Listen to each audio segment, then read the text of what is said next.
Okay. I already drank my coffee, which is annoying. I want more, but I know that's going to be a bad idea. Oh, okay. Let's see.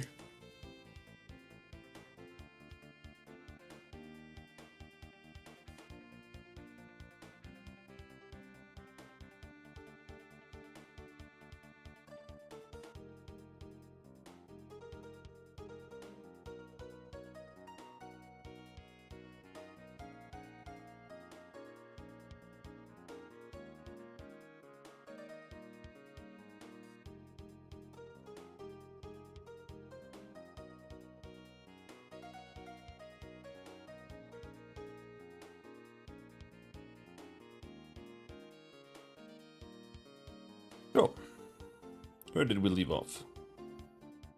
Right, I'm trying to recheck targets here.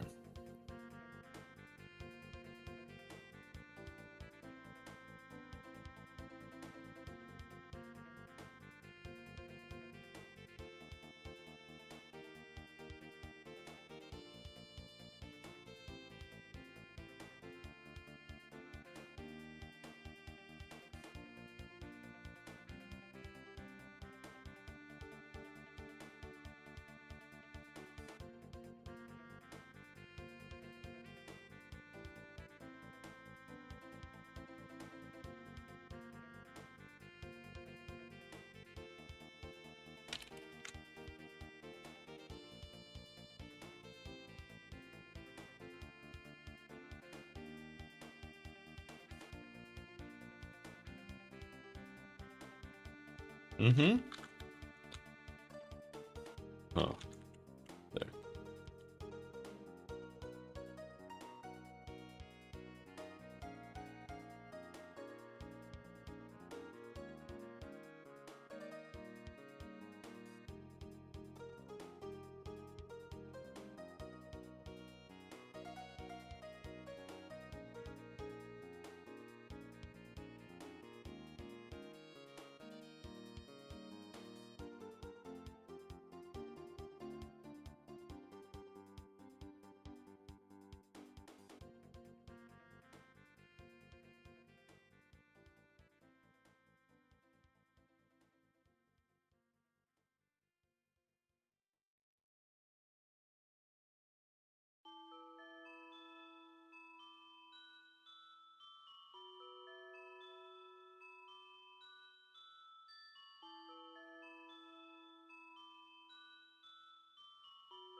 Something like that. We're seemingly able to do that there now.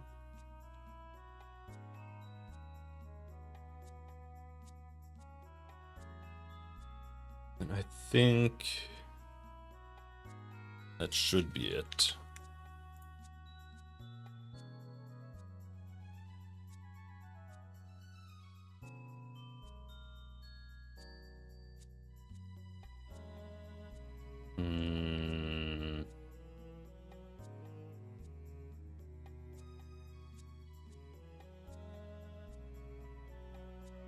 And then we have validated tiles here.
I wonder if I want this to return a boolean.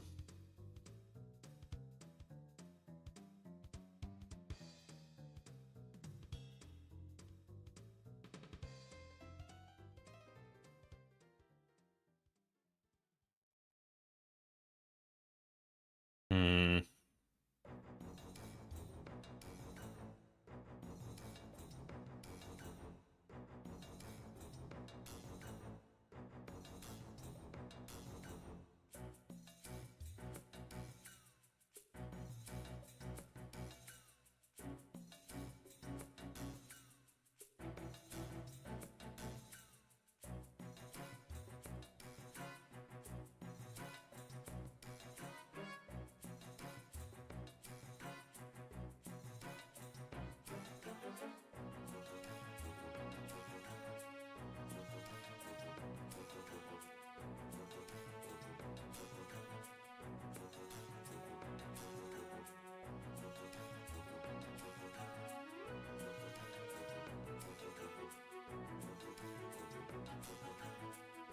Wait, where the fuck am I?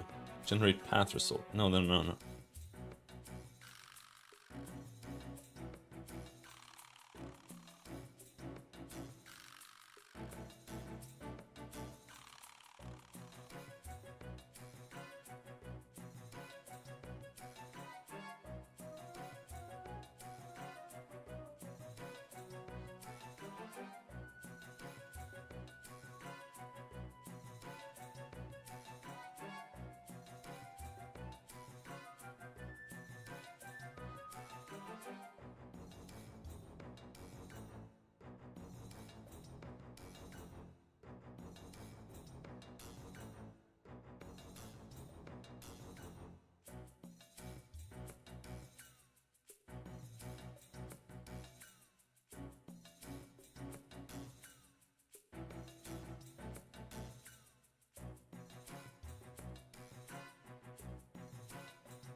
What I want to do is, if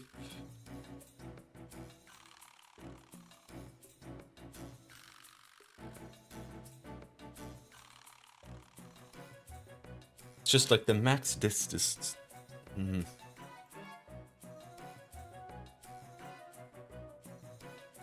Delta path find origin.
I'm actually gonna make some more brew.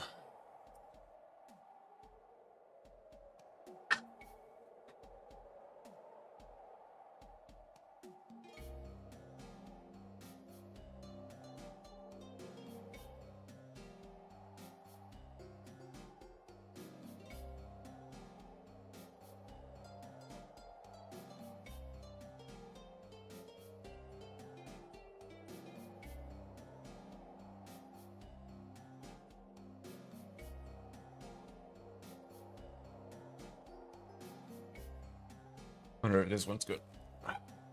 Jesus.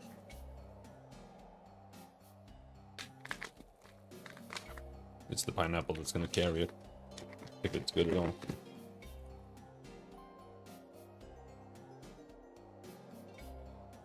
Don't know if I want to gamble on it. 6 minutes? Damn. That's a long time.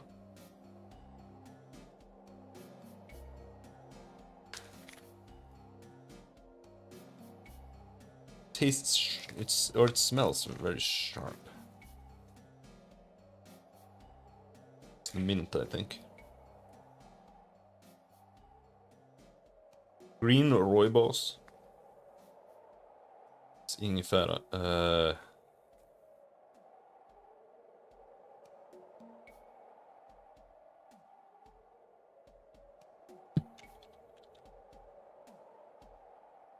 Ginger.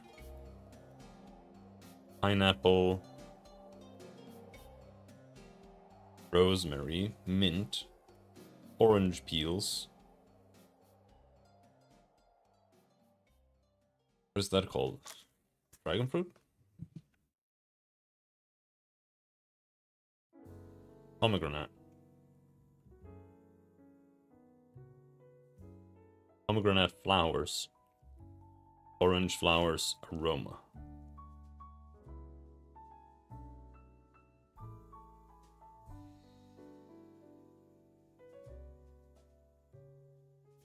Best before 1 year from now. Right, we're making that. Hopefully it's not ass. Yes.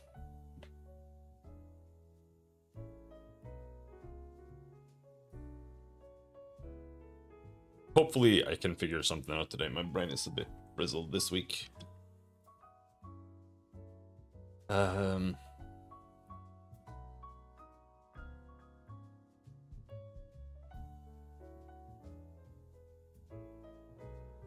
This is a bit of a mistake, I think.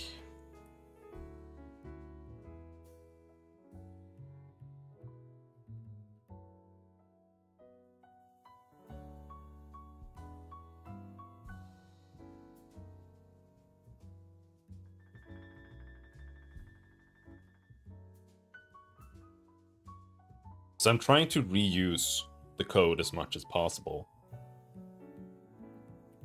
But sometimes I feel like even if it's a long code block, I feel like it's almost better to just make a new one.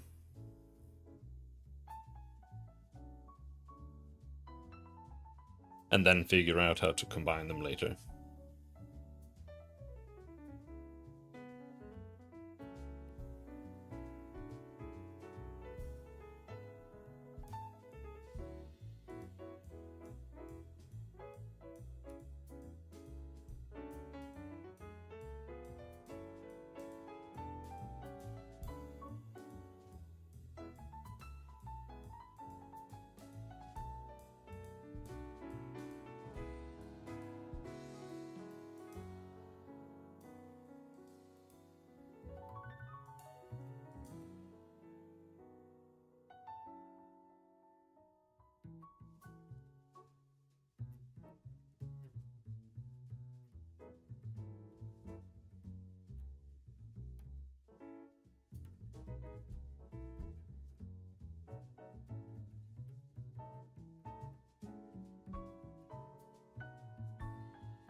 Basically, what's annoying here is that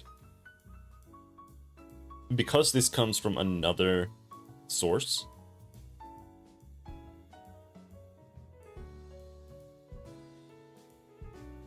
the function needs to be a bit different. But I also kind of feel like if I is greater than 0 and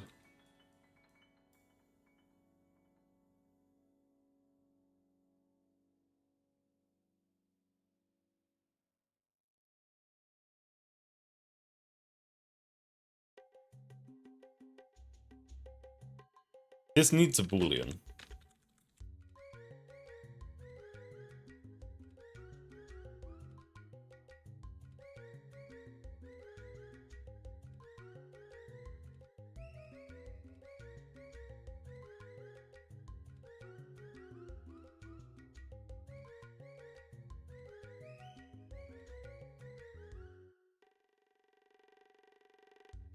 If we are not outside of source bounds, I is greater than 0, and we are within source bounds, then we're gonna say outside... no. We're gonna say...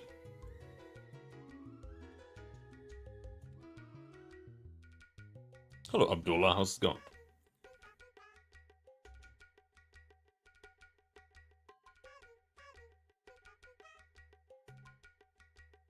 If we are within source bounds, then we're gonna break.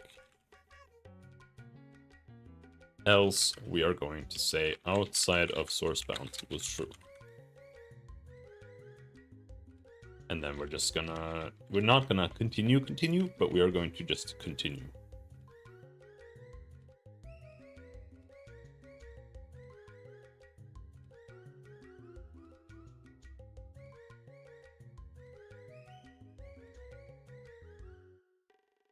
What am I building? I'm making an ARPG, a tactics RPG called Legends of Terrestria.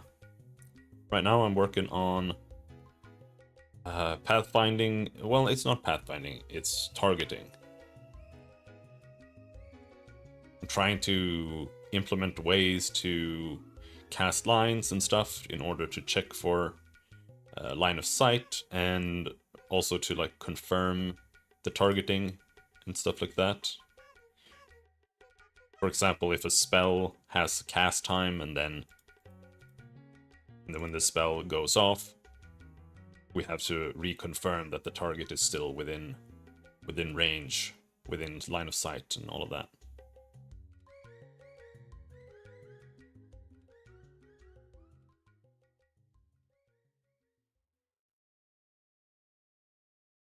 But I'm gonna go grab a cup of tea here. I'll be right back. Let's hope it doesn't suck.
1 second.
All right.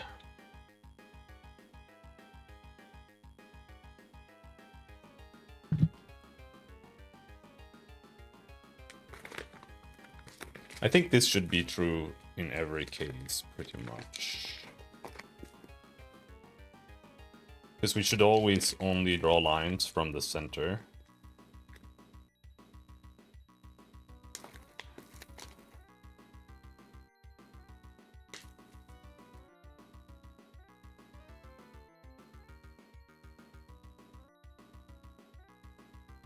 Never stepped in game development, but it's fun to watch. Yeah, I mean, honestly, making money and like building a career, you're probably better at anywhere else.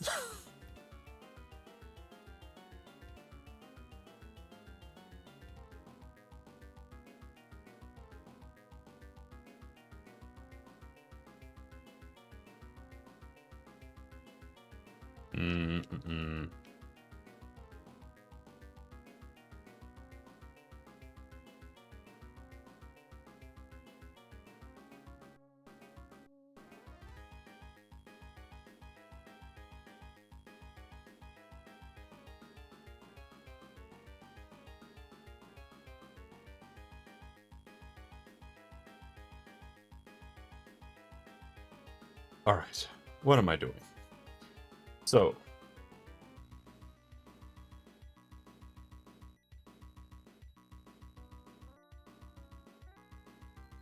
this is where we are casting the line. And what I'm doing here is basically checking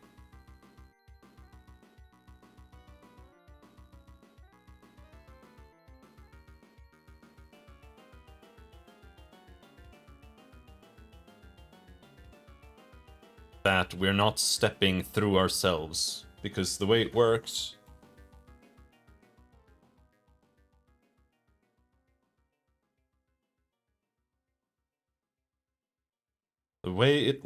is that a character looks like this. It takes up 4 tiles, and if we then have a target like over here,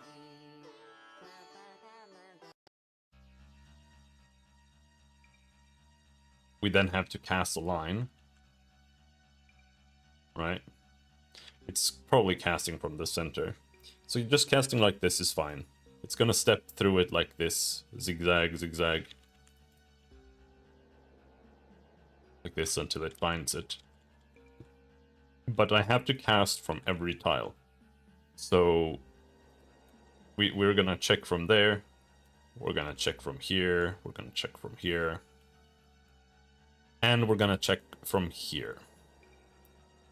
But what I want to do is I want to make it so that if we're casting or we're checking from here, if we step in here, it cancels. Same thing if it steps in here, it cancels. If we're casting from this one, if it steps down here, then it cancels. Here, if it steps in here, it cancels. So it only continues to cast if it steps outside of its bounds with the first step. That's the idea. I did have some thoughts on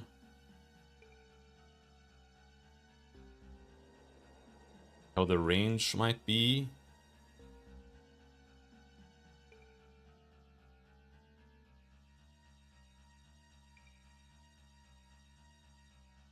But I think we don't need to worry about the range. We can just check the range via just simple math in the beginning. It's just this position minus that position, that's it. No matter what.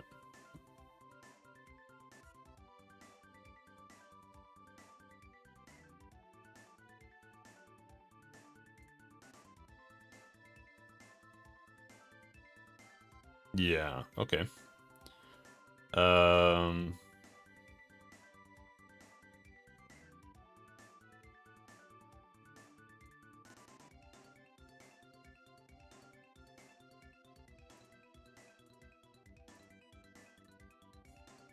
But see, the issue here is that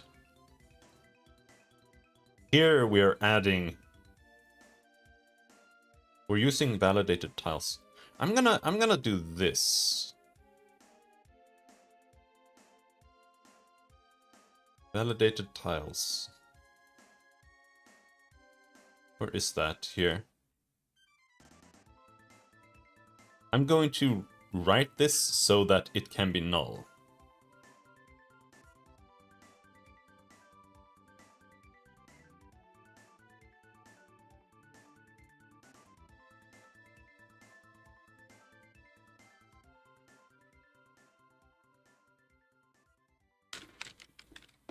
If validated tiles does not equal null, and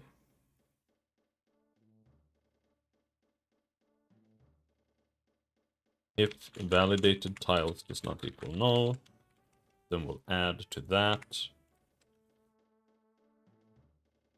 And otherwise, if I equals or is greater to a max dist.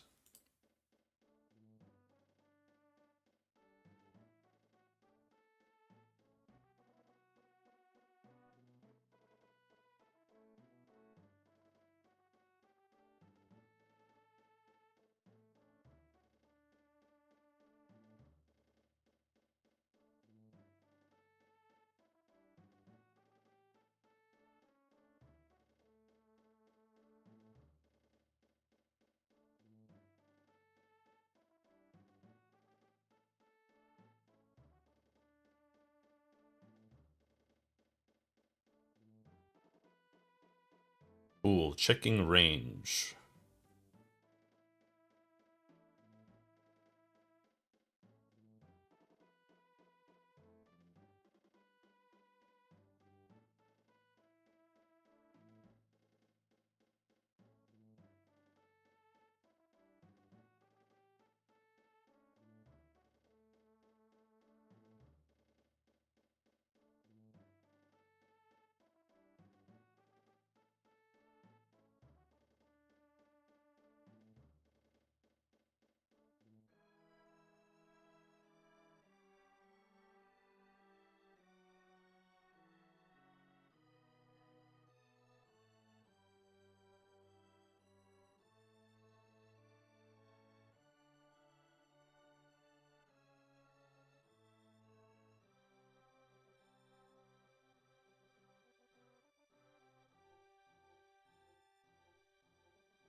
My brain.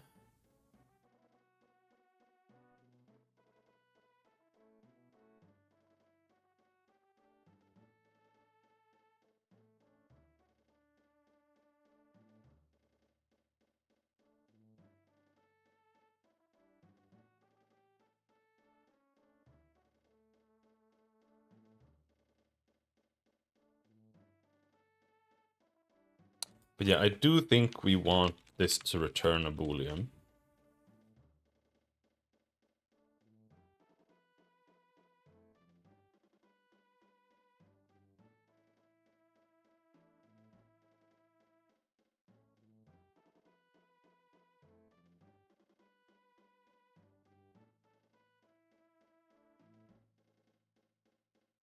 bool target found.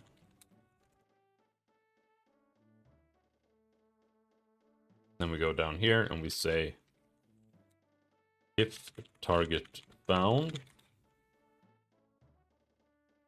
return true, else return false.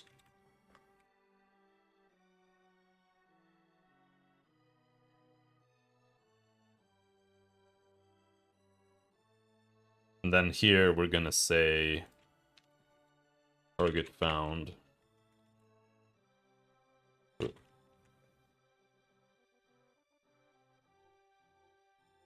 Because when I equals max dist, actually,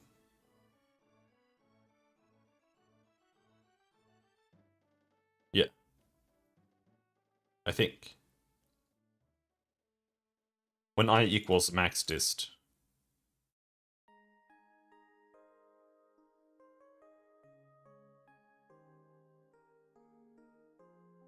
it's either correct that max dist is where the target that we're looking for is. It's either correct or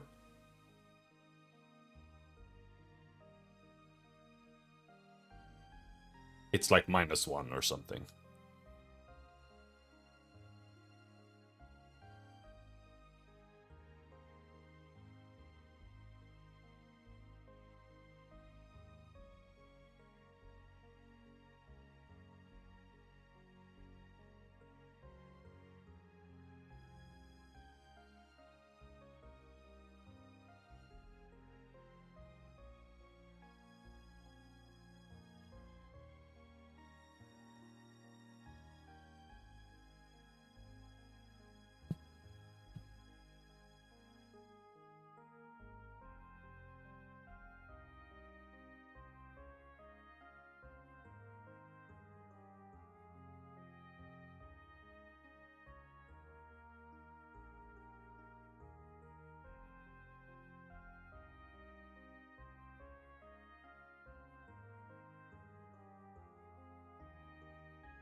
So here,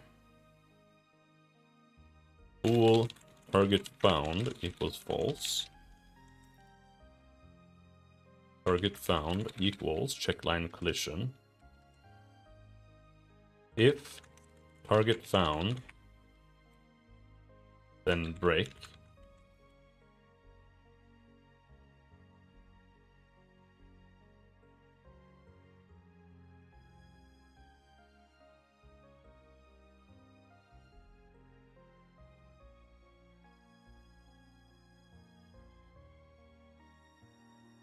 What are we doing here? Static void recheck target. This needs to be a boolean too, right?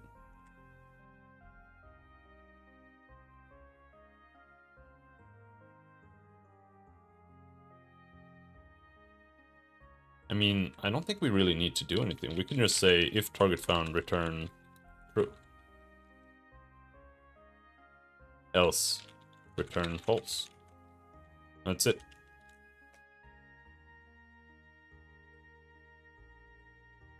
Is that it? Is it done? Did I finish it? I don't know.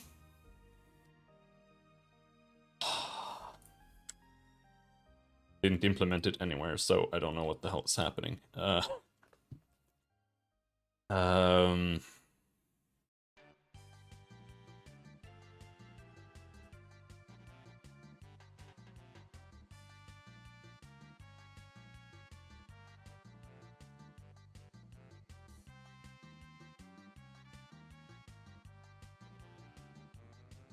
don't know why I have a list there.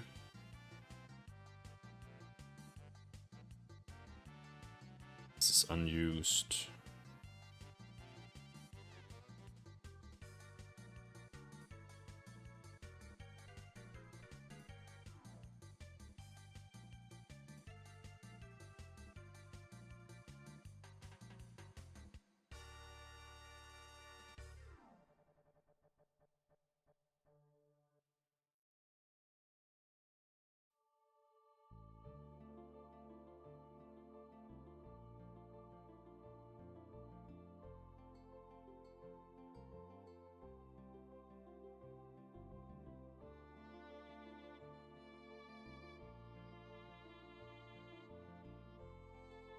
Recheck AoE targets. Cyrus Gaze. Now we're doing Future.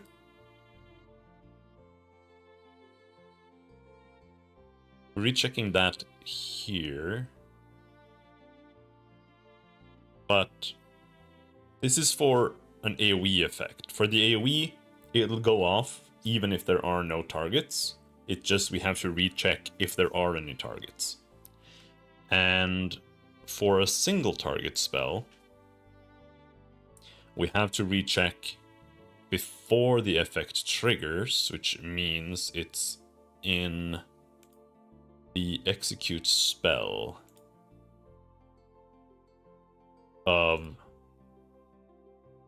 Future.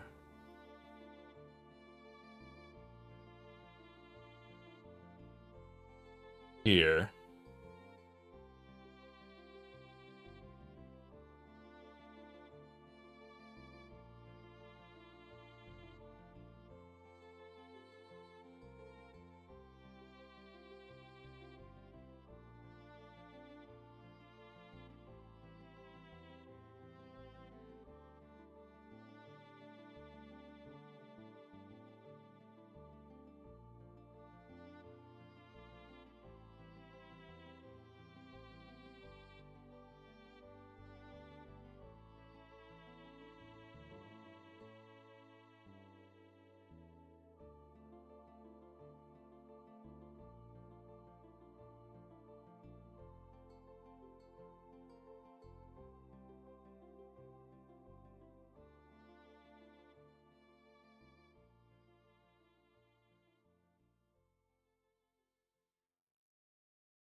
And then what?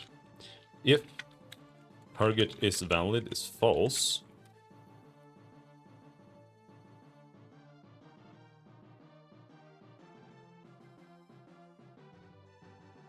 then we have to simply cancel this. How do I do that?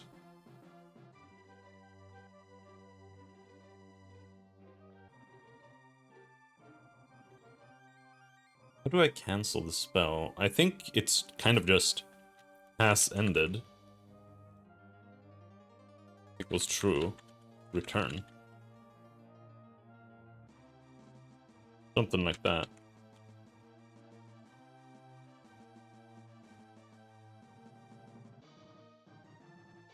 Maybe?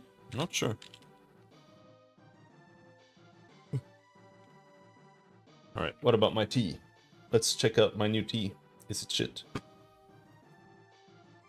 Rooibos tea is kind of lame usually, so I'm not so sure.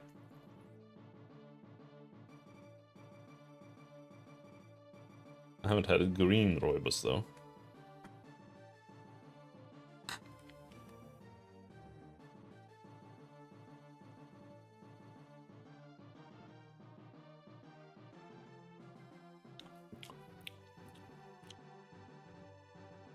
Oh, it's okay, I guess.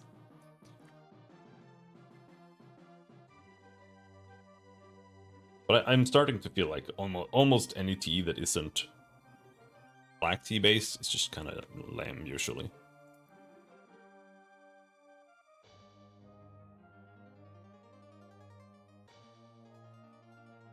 Green tea with the mint can be good though.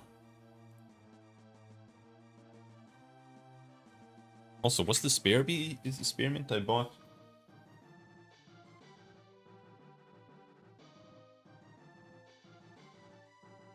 This one is only mint.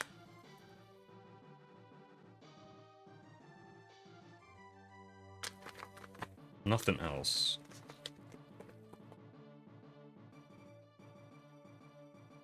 Spearmint. Yeah, so this is like a mixer. You can mix that with black tea.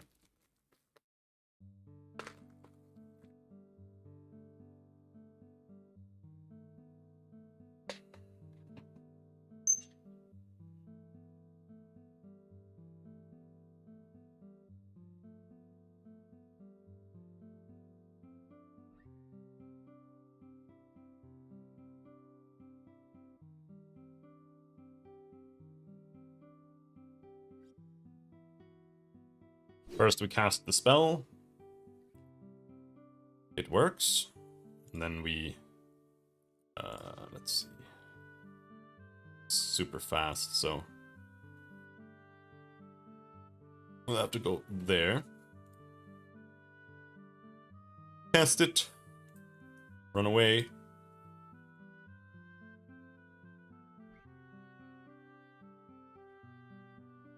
It didn't cast, it worked. That's a really shitty implementation, but it actually works. So that's fine, right? We don't need much more than that. But the Black Barrier needs the same implementation then. It's literally just this.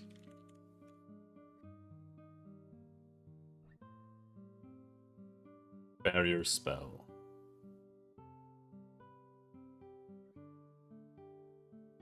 So it needs to be the Priest's Barrier.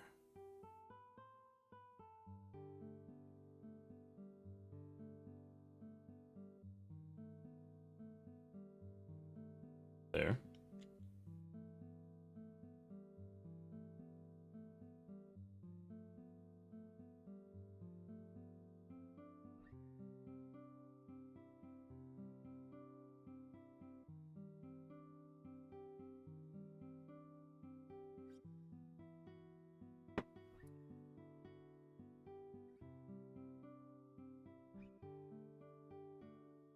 I was actually not even... I was not expecting to get this working.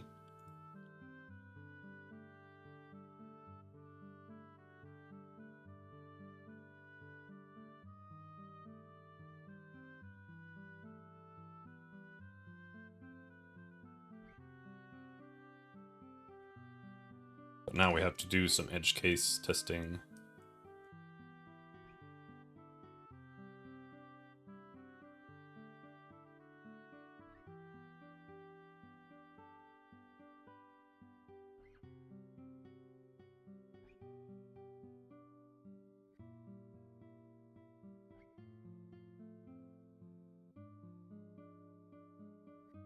Alright, so what if I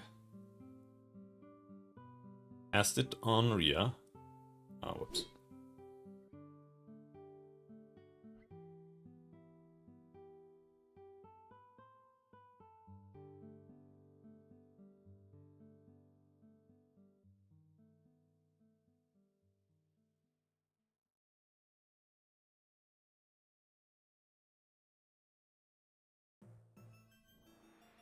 Barrier. Okay, so right now Rhea is standing with all 4 tiles inside here. So I'm gonna cast it there, and then we're gonna walk 2 steps up. And it still works there. This is kind of annoying to test, to be honest. She's gonna walk 1, 2, 3, 4, 5, 6. The right. 1, 2, 3, 4, 5, 6. Still works there. It seems to work.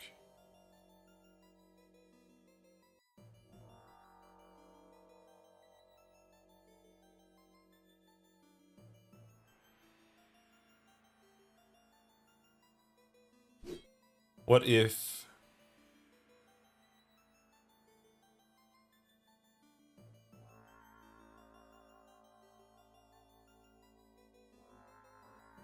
just go 1 outside.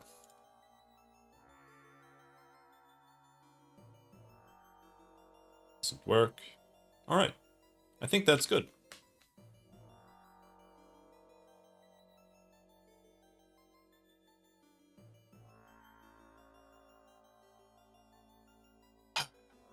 Holy shit. What's next then? Oh my god. Oh.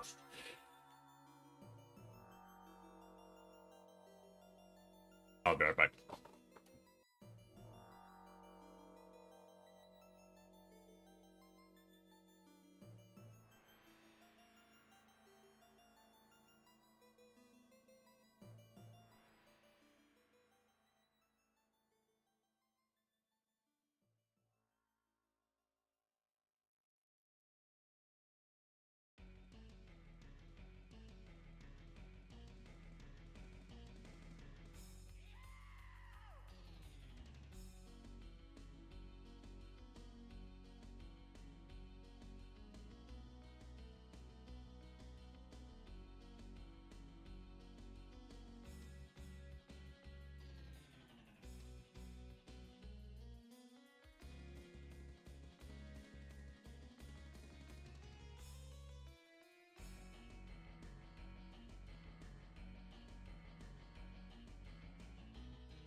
Hmm.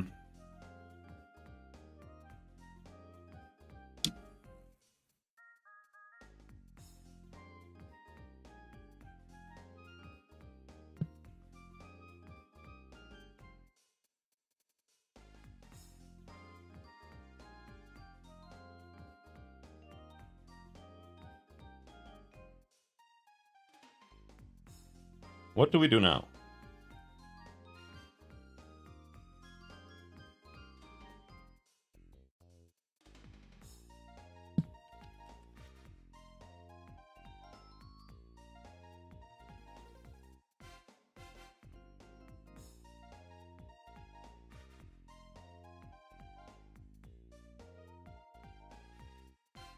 I'm just removing some stuff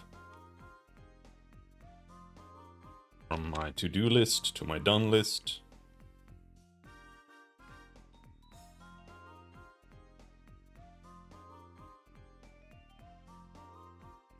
Well, let's leave this one undone. There's no longer a spell component, that's done.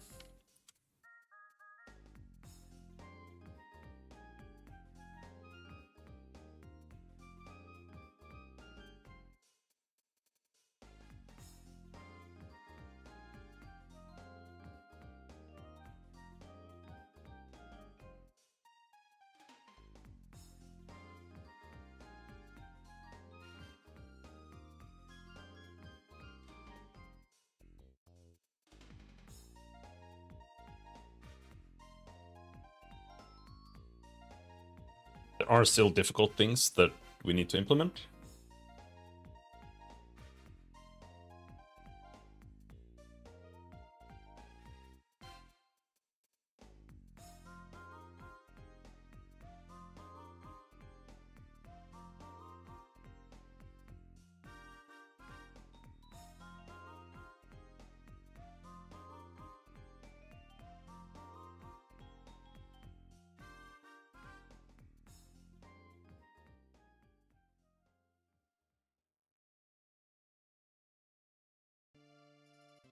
For example, we need to implement a way to charge.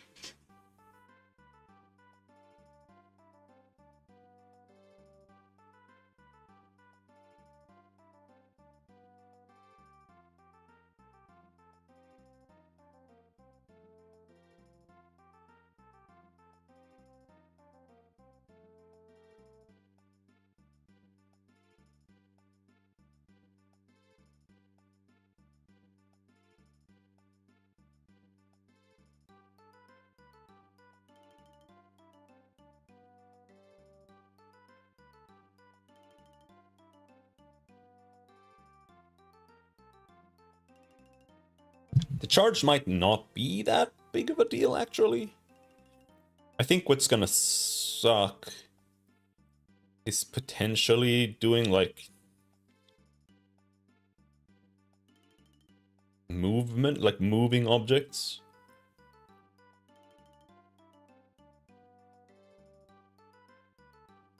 Hmm.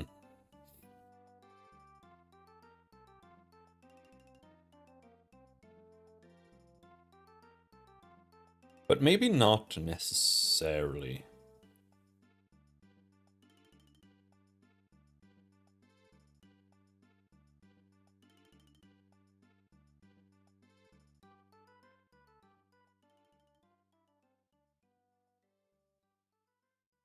But like both Rhea and Adanos should for sure have some charging attacks. Rhea shouldn't be as much of a charge as like a dash with a strike at the end. And she should have another attack where she like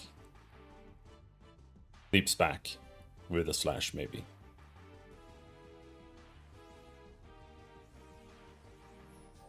While Adanos should have a charge, like a shield's charge or something like that.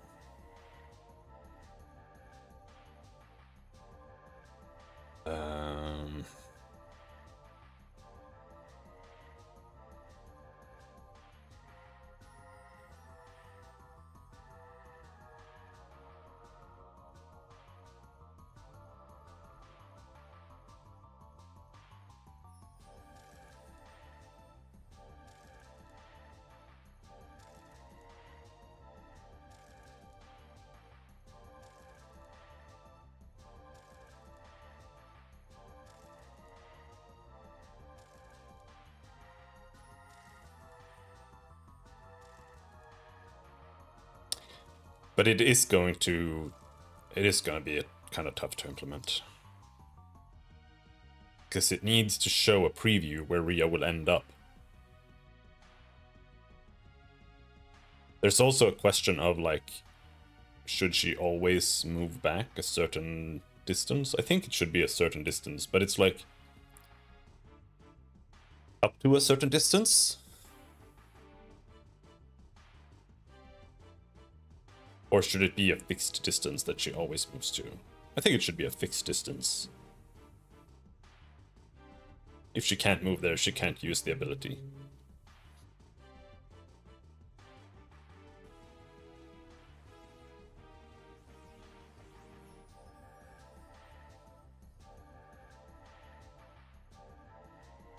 But the problem then becomes, it's like, where does she end up? Because as you target, even a melee attack,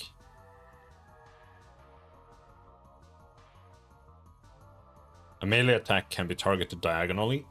So if she attacks someone who's standing here, is she then gonna go over this way?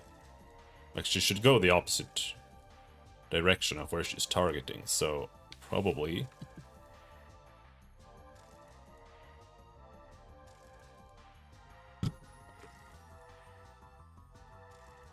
But then that would need visualization where she's gonna end up. That's what's gonna be hard. Well, it's not gonna be that hard, but it's gonna be like another thing we have to program. That's what it's gonna be.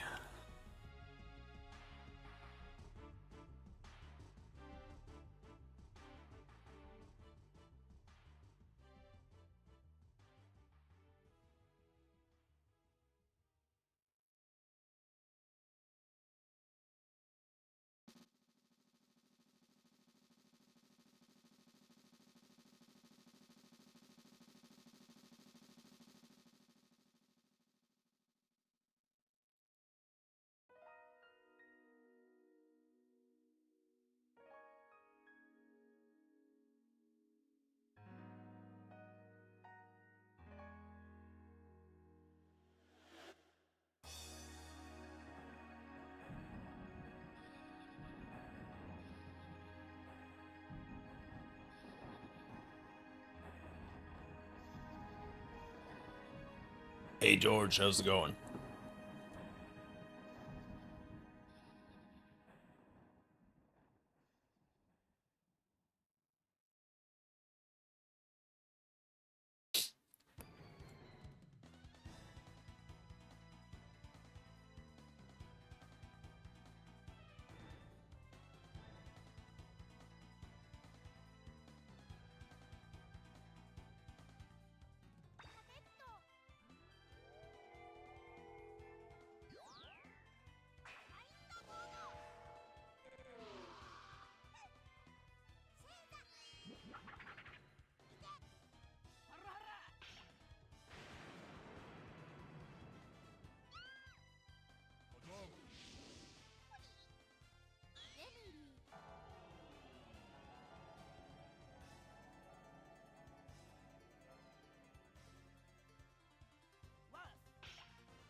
But yeah, that's... I don't even know where to start with that, I'll be honest. Let's make an ability, I guess. Let's start with... Let's make 2 abilities for Rhea. Maybe.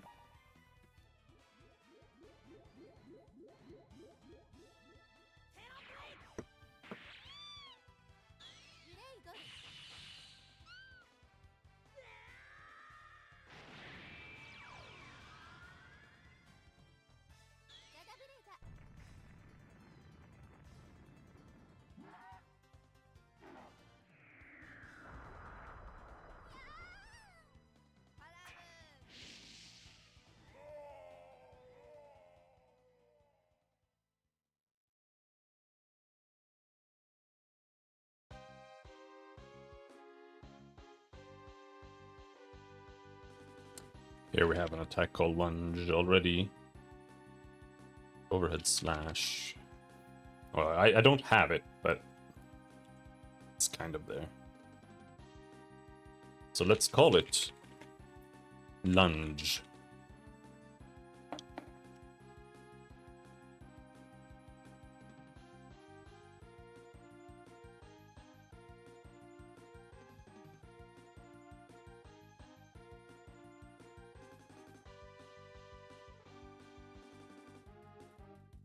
Just gonna make it one hit. Yeah, heavy hit. Now we have to implement some kind of minimum range. No, not necessarily.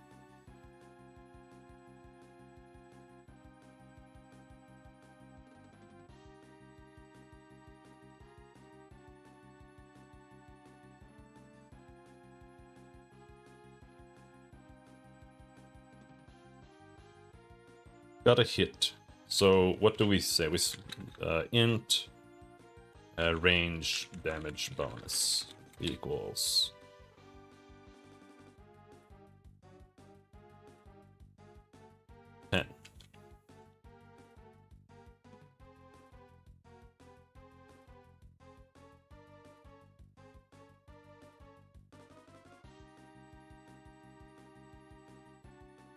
per tile damage bonus. Let's call it that. Stability requirement. Stability change. Let's say this is a -1. -2. Not sure. Stability numbers are still kind of like...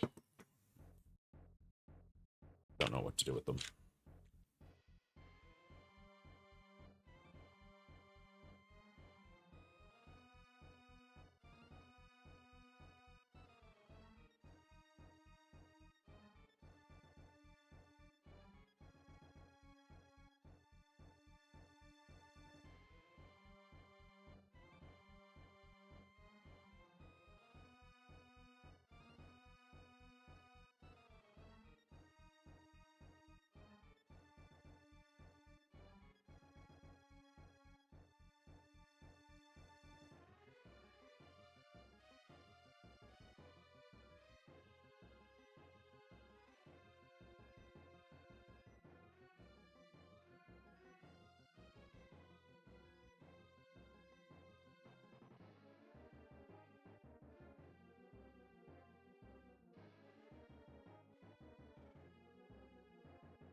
AP cost should probably be relatively high.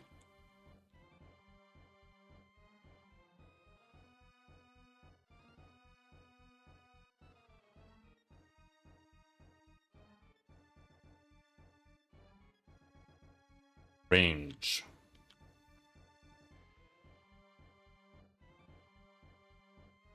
How many tiles should she be able to lunge? I think maybe 6 or something. Not sure.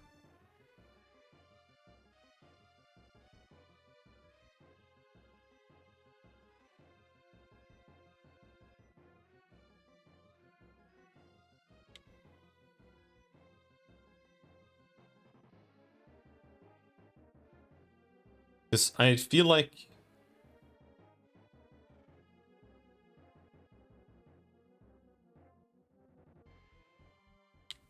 it's a bit difficult.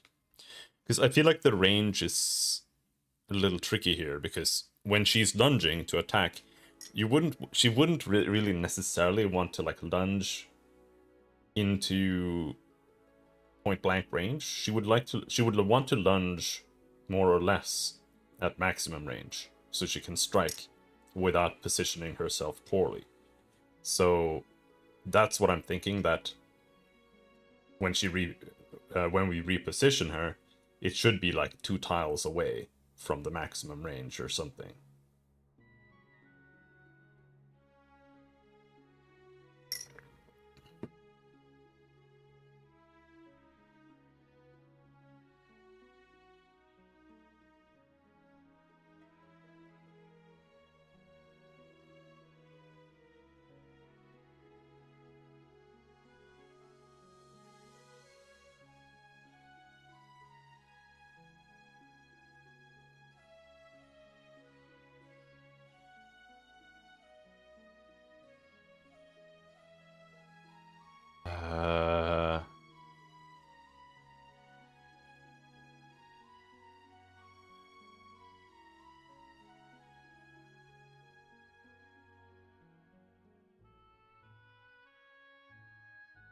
Public bool.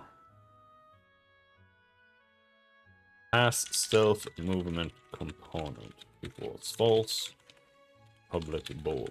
Has target movement component equals false.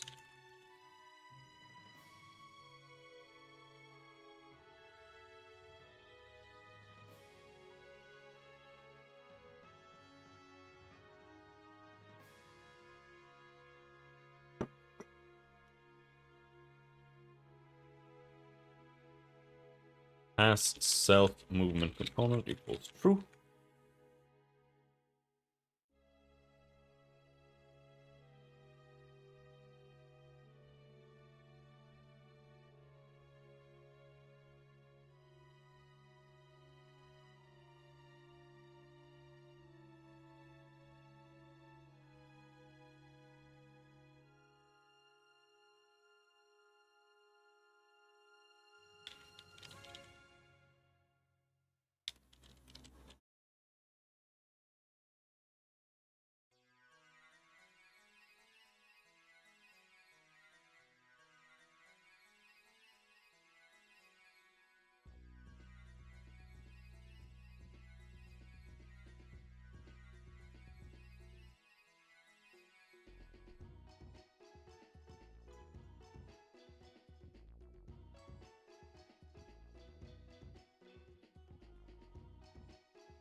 Now this is gonna be really, really, really tricky, I would say.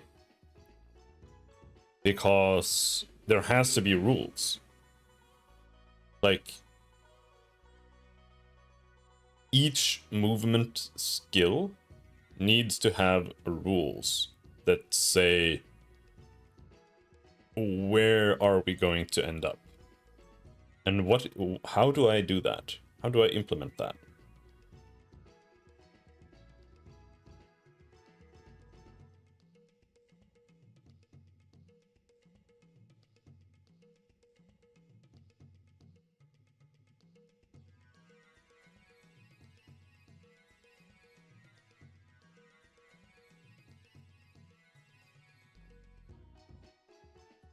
I feel like the skill itself might need to have a method to calculate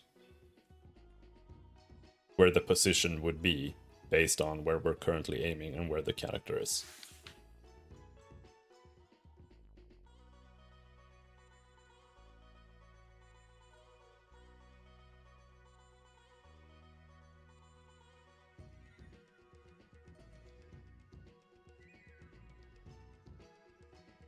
Calculate movement range.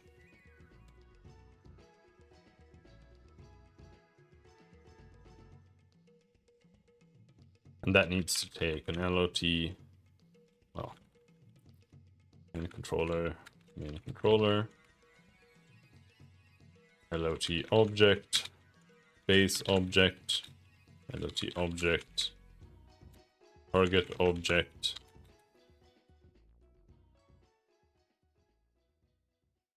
vector 3 int, question mark, target position, target tile. I think that's all it needs. Shouldn't need much more than that. And then we just null the stuff that we don't need. Perhaps.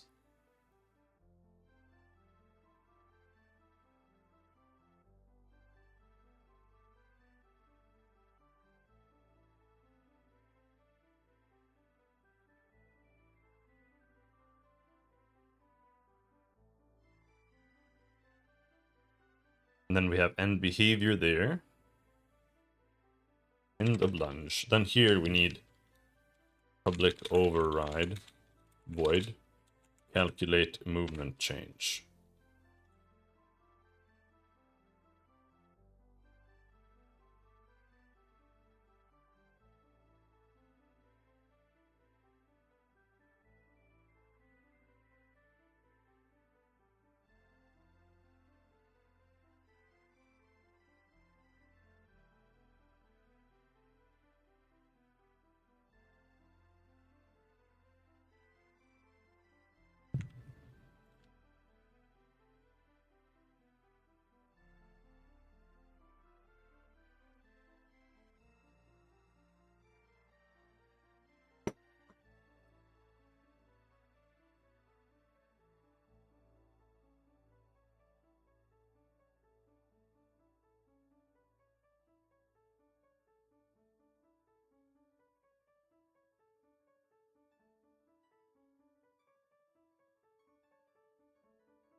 This is actually gonna be really difficult.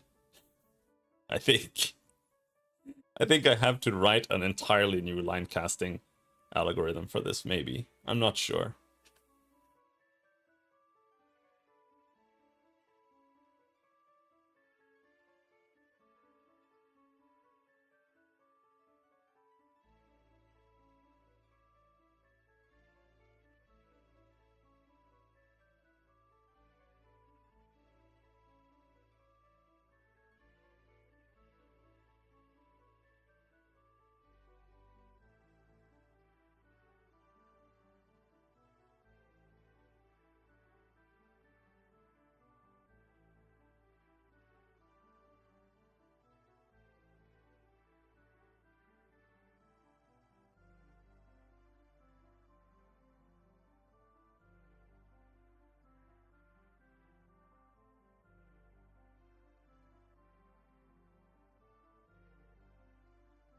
Because what I have to do is basically, if we're gonna stop 2 tiles away from the target, what does that mean?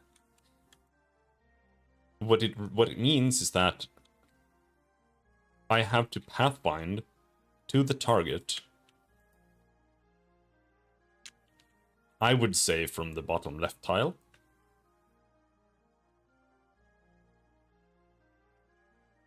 And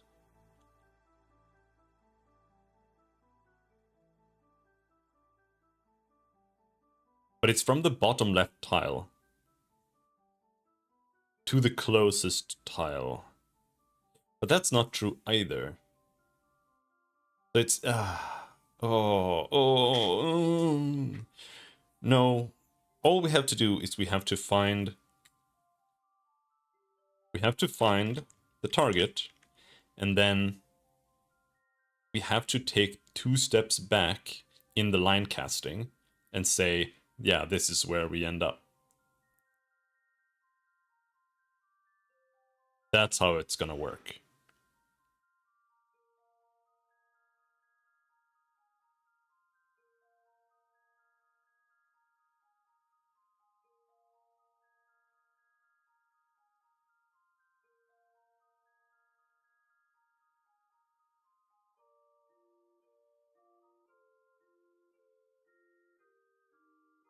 How do I do that?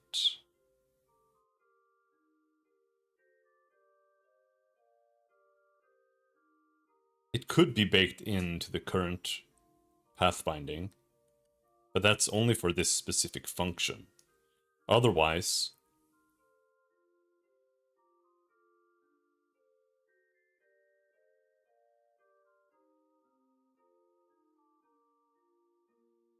I feel like I'd have to, like...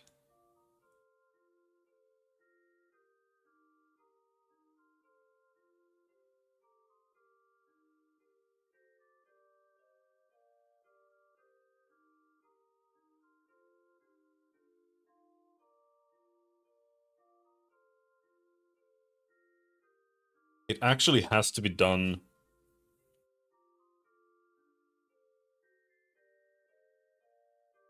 I feel like I'm just gonna write it from scratch. Like, fuck it. Just write a new pathbinding or a new line casting algorithm, and that's it. I don't know. It's too hard. Bake all of this into one function. It's just way too much.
I just disappeared for a moment there.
No, I have to. I have to be able to bake it into the original pathfinding.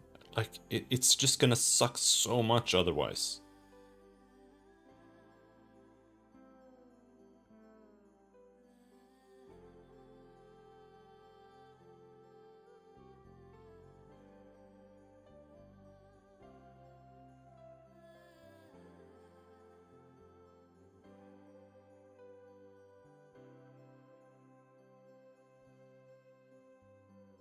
Run through the cold of the night as passion burns in your heart. Ready to fight, a knife held close by your side. Like a proud wolf alone in the dark, with eyes that watch the world. And my name like a shadow on the face of the moon. Broken mirror, a million shades of light. The old echo fades away, but just you and I can find the answer, and then we can run to the end of the world. We can run to the end of the world.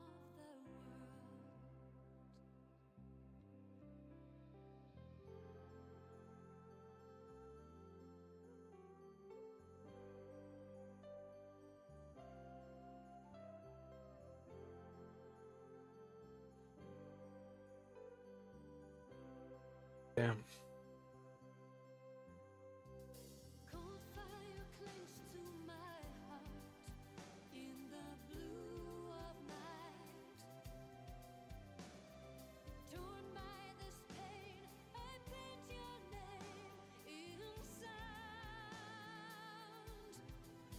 And the girl of the I feel like I have to write some bullshit.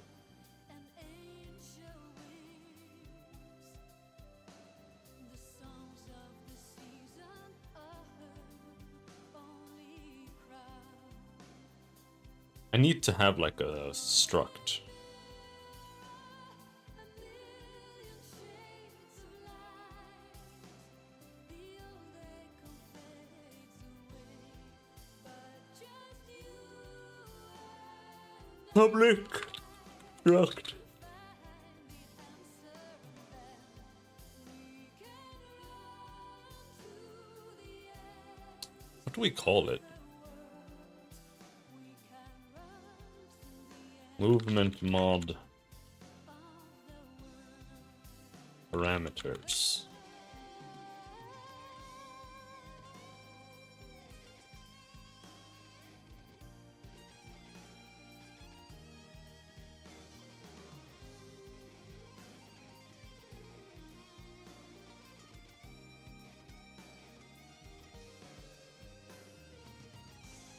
Needs a public bool.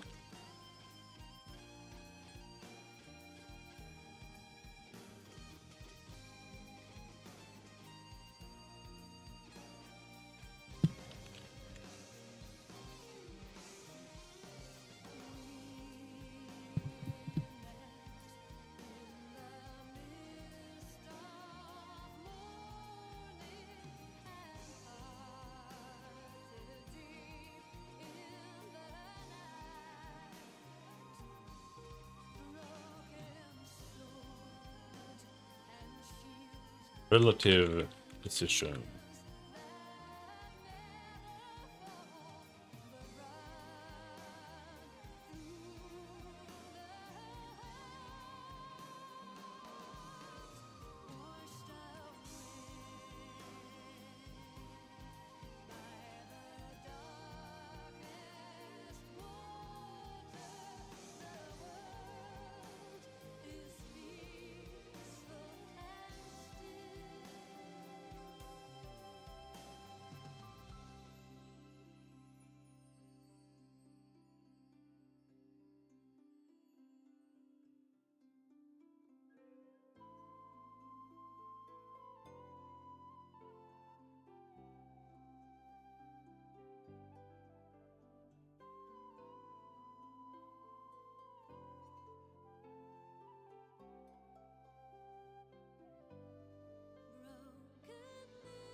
The idea here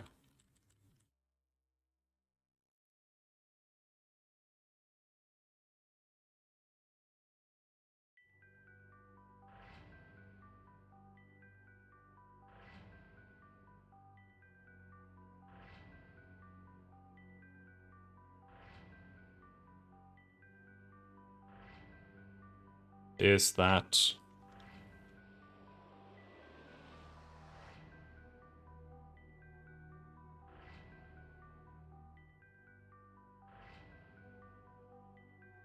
if the relative position is false, then I mean, I think it's always gonna be relative position. I don't really see how anything else.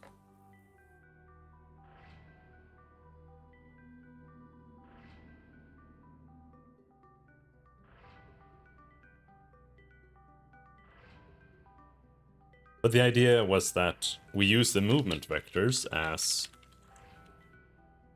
tank controls. X equals sideways movement. Y equals forward or backward. Equals forward movement. Yeah.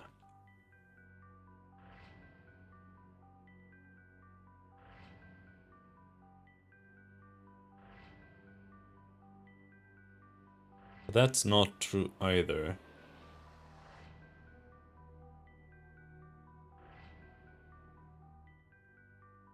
Holy shit.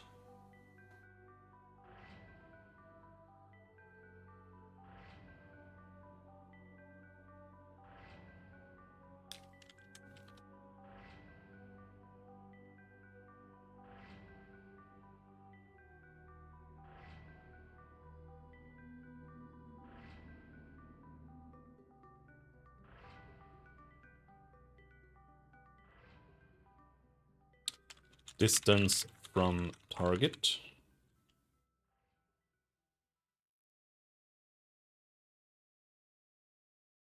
What other booleans could we need?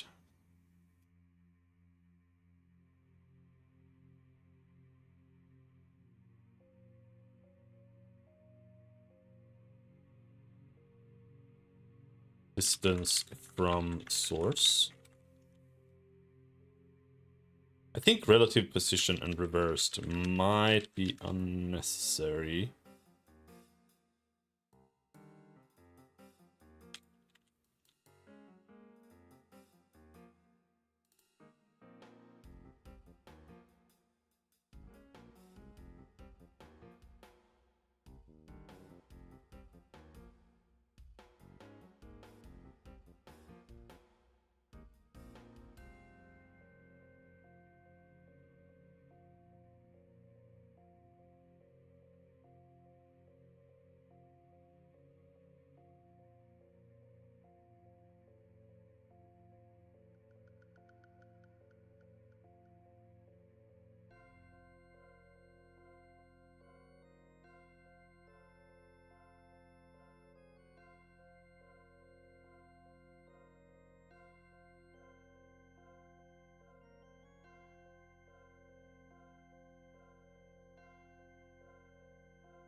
know why I've never reduced the fucking system sounds. They're so loud.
Oh.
This doesn't work either.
Oh, how do I do this? Oh, this is so tricky.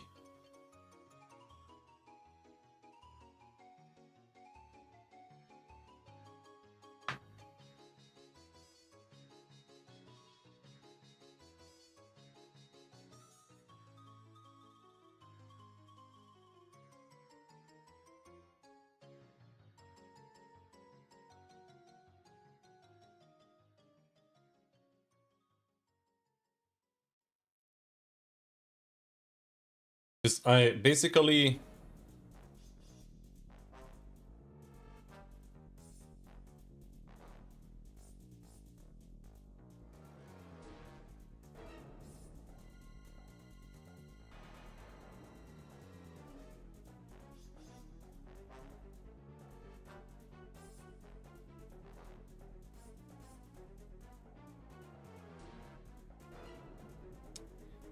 In the pathbinding itself, or in the line casting itself, because when you target something, it's not path, it's a line. We have to use that step in order to determine where we would end up if the character moved in order to do that action.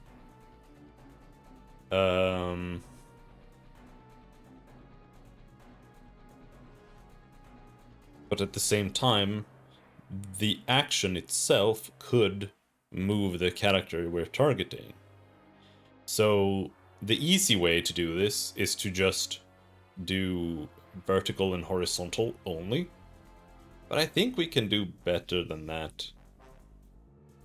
Because if you do that, then you don't have to do any checks except for just like check up, down, left, right. Like that's super easy. You can just do that on the skill itself.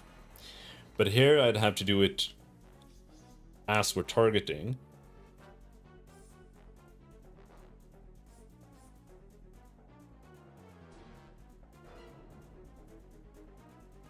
And then also return like visuals to show those zones where we're gonna end up, where the target is gonna end up, etc.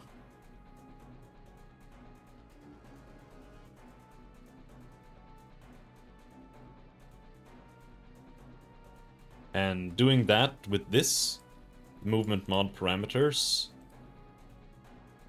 I feel like I just have to do this.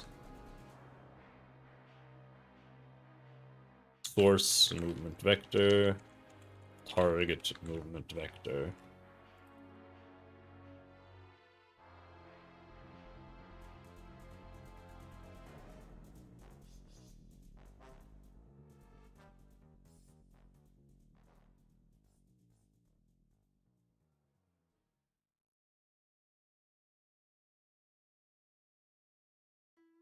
Maybe? That way, it's not about this. It's just...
I'll be right back.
Make these nullable. Can you make the struct itself just a nullable one? No.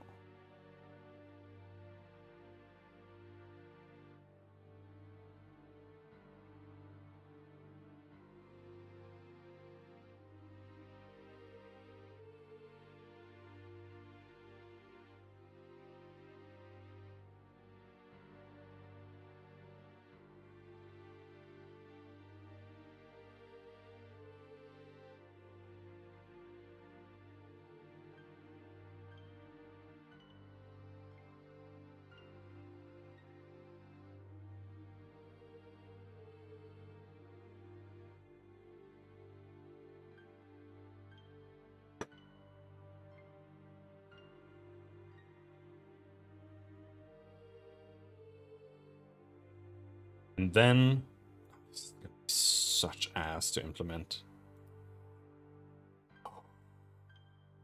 Combat action. Public movement mod parameters, question mark. Movement mod parameters.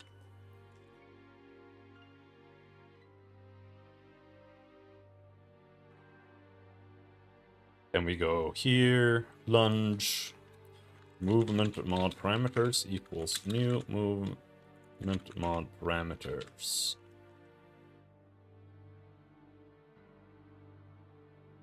Source movement vector. 0.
Holy shit.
We don't actually have a function for this.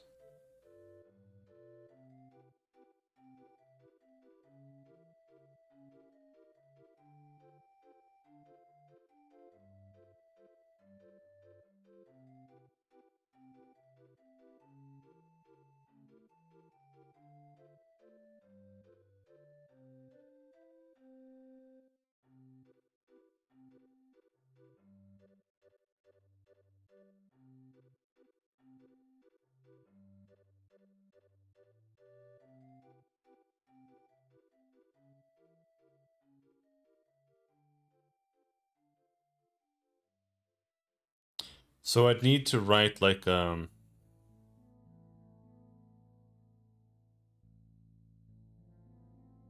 need to write another line casting thing.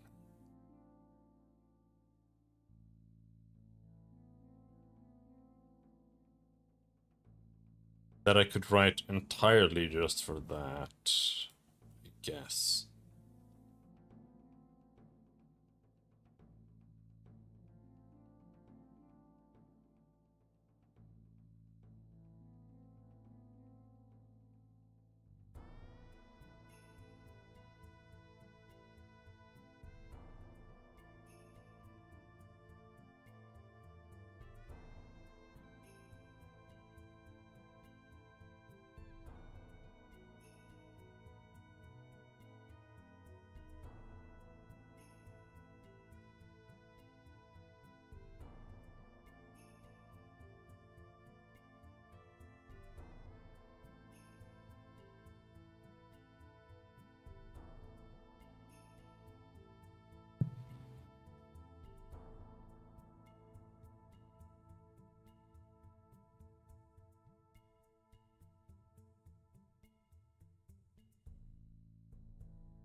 it's just becoming really, really, really complicated. Because, for example,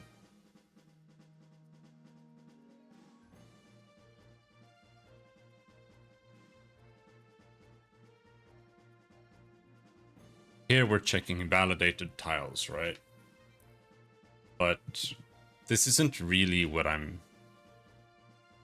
using the validated tiles for here, then.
Because I need to add some method here to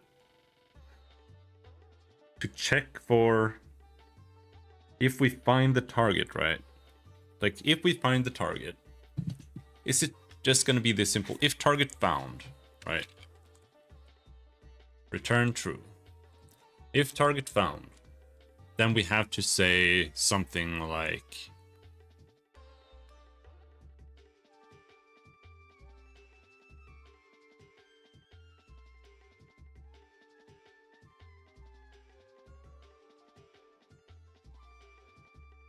I actually think I have to store all the steps.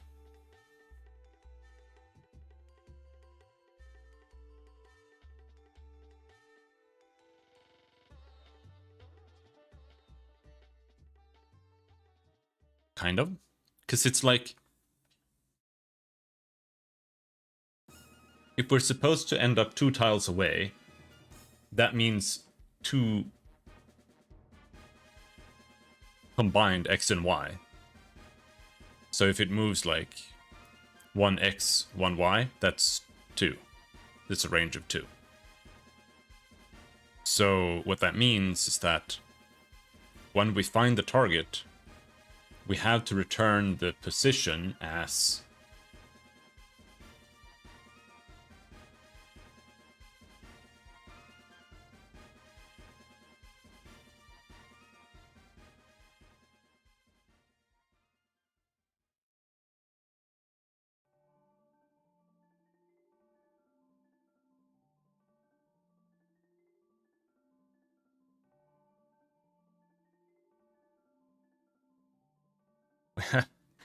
oh,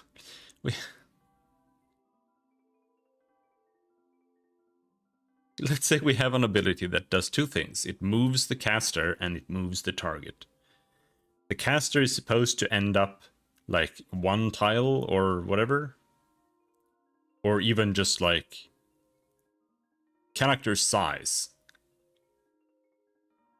in front of the other object. Even that's tricky. I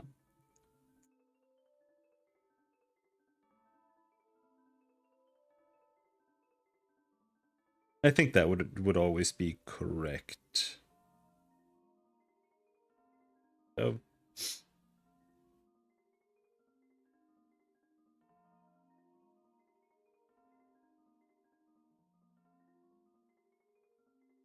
Not necessarily.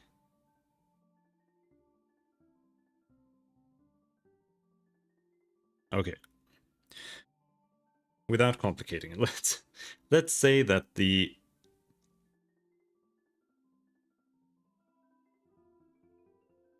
character using the skill is supposed to end up 2 tiles in front of the object and or in front of the target. And the target's supposed to be moved by like 1 tile. So what I'd have to do is I have to store each step or each position for each step of the way as we're casting the line, because each step is one point of movement. And then when we find the target, that means that, okay, we now have confirmed target. Now we need to establish where the unit or the caster is supposed to stop, right? And that has to be 2 steps back in time.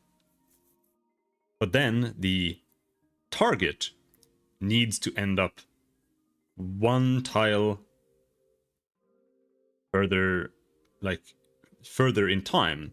So we actually need to overshoot the target and continue to pathfind to see if that works. And then we come to, like, there are further issues there where there's like, we have to check for collision and that kind of stuff. That's why I think it's usually probably for the best if the user does not like end up where the target used to be, but that can also be doable. It's just that we have to confirm that there's no collision for the movement of the target, right? And that should be fine too. But this means that we should not do it here. It should be done in here. Here, when it says target found equals true, this is where we should set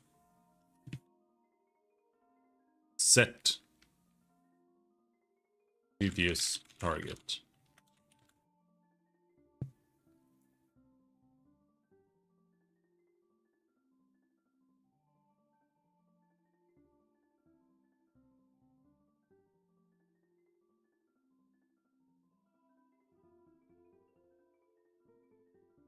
And what we have to do then is we have to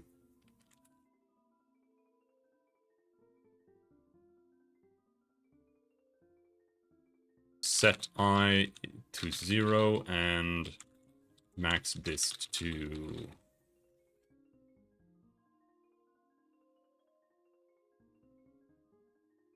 target movement distance. So the idea there is that we set where the character should end up, and then we continue past the target or the amount that it needs to be moved by changing the parameters of the for loop and resetting I to 0 and changing the max dist to the amount of steps we need to overshoot. That way it'll overshoot and that'll be that. And then here we have validated tiles. I'm not so sure I want to use that in this scenario. I feel like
Maybe I should buy some cottage cheese today.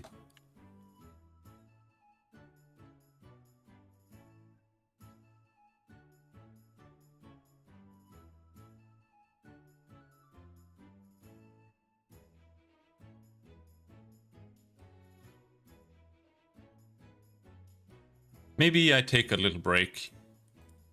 My brain's been fried all week, but this is also really tricky. But maybe if we take a little break, I go and buy some stuff, and then we come back, and maybe we can figure this shit out.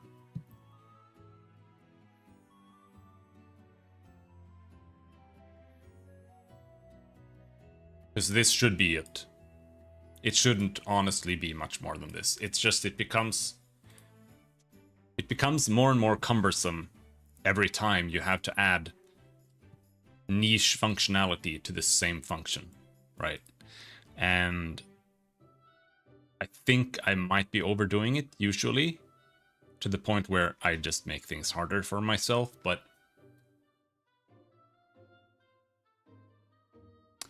in this case, I'm not so sure.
Maybe I buy some cottage cheese.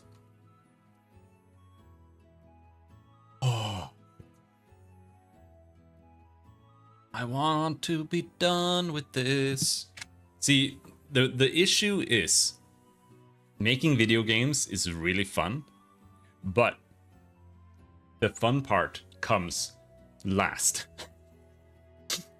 The absolute worst and shittiest parts of making games is the beginning, and it's just hell. It sucks. So like being able to make something simple like a platformer or whatever, just opening up Unity, just slapping in graphics, turning on like collision for it, and just putting a character on it, walking on it, you know, that's like how you make games like Hollow Knight or whatever. It's so easy, you just do it. But making more complicated games from scratch it is a nightmare, honestly. But even so, it really depends. Like just making a basic dungeon crawler like Wizardry or Might and Magic would also be very easy. Because you just make a little array that you just walk through and that's it. Like, that's almost it. Then you just have to render it.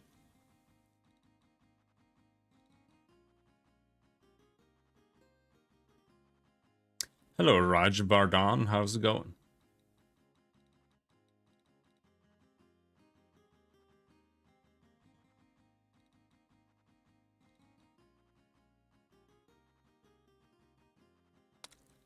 Like this, when I got back to like being able to implement skills earlier, that was so nice.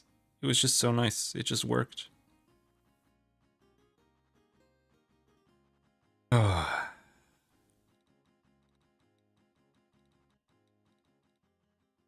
So what's left to implement? I think there are only like maybe 3 more things to implement. I need to implement, no, 4 maybe. I say that, but there's probably more. But I need to implement this movement-based skills so that you can move and move other characters. I need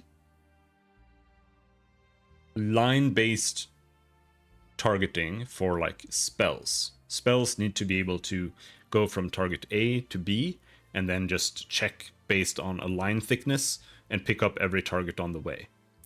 I think we almost have that, and unfortunately, it might be this same method that's going to become even more bloated.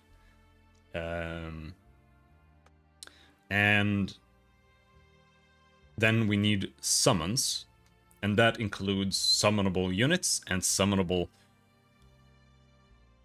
objects, like a fireball or something, a ball of lightning that's just hovering on the battlefield, you know, walls, whatever. It needs to be able to create something and put it in the world. And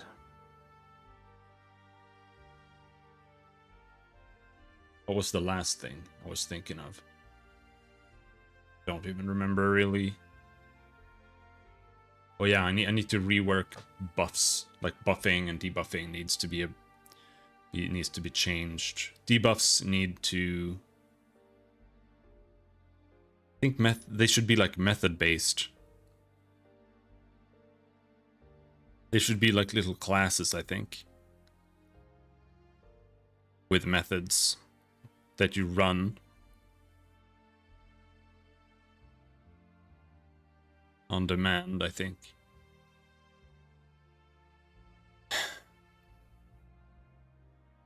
New to programming, just started learning.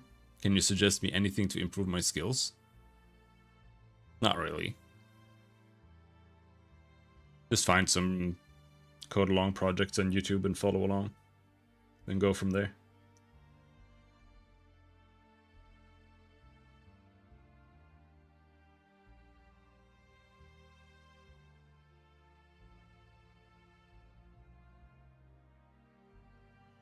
It's actually really hard to learn as a newcomer nowadays, in my opinion, because there's so much trash information everywhere, and you have to kind of have a clue of how games were made back in the day. Like if you played a lot of older games from like the 90s, you're gonna have a much more accurate understanding of how games should be made, because they were made correctly. New games usually aren't. Like I used a lot of editors and shit back in the day, so I have some clue like how their databases worked and whatnot.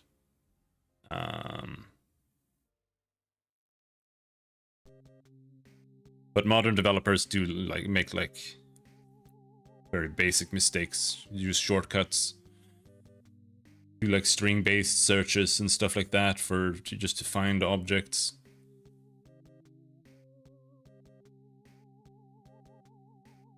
Games really run poorly because that's why.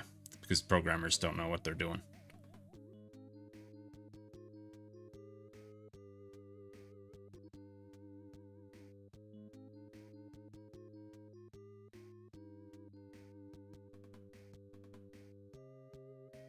And that's for like big companies too, like Blizzard.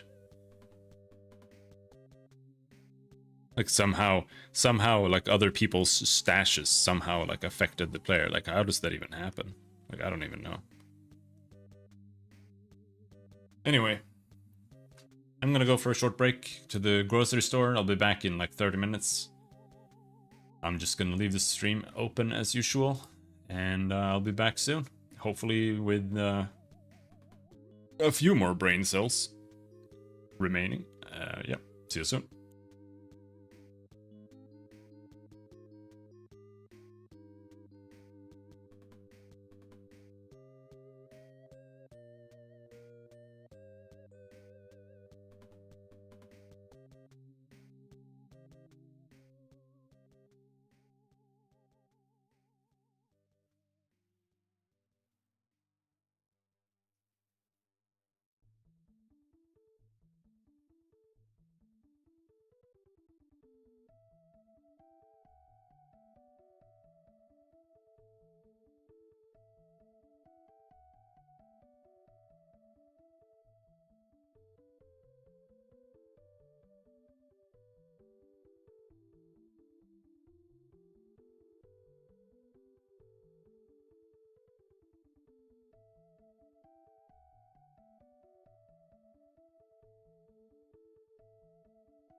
And we're back.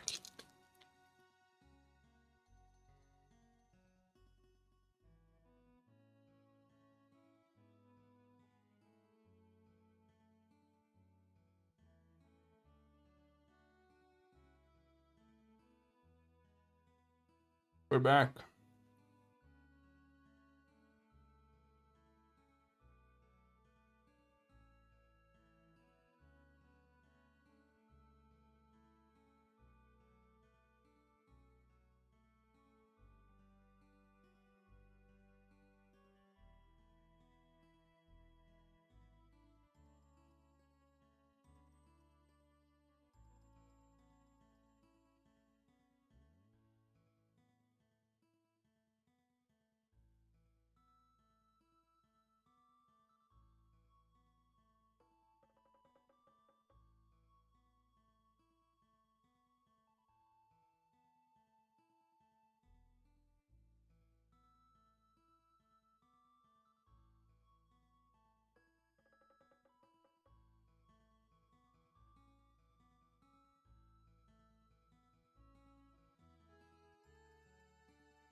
All right.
Something like that.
Set previous target. Okay.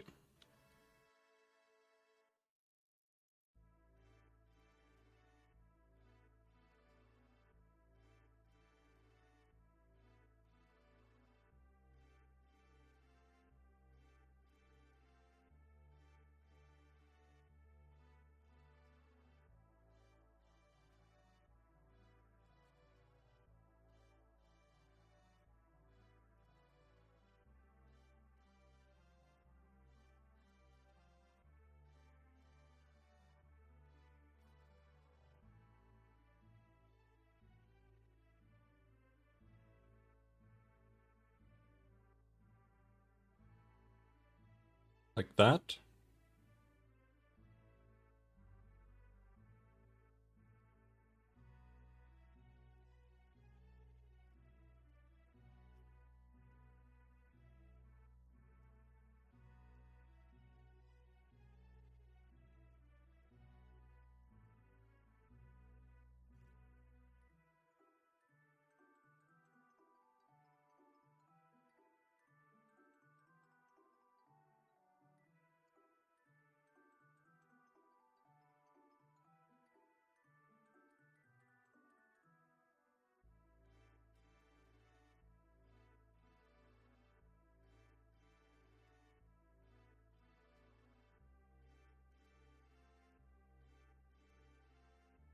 Something like that.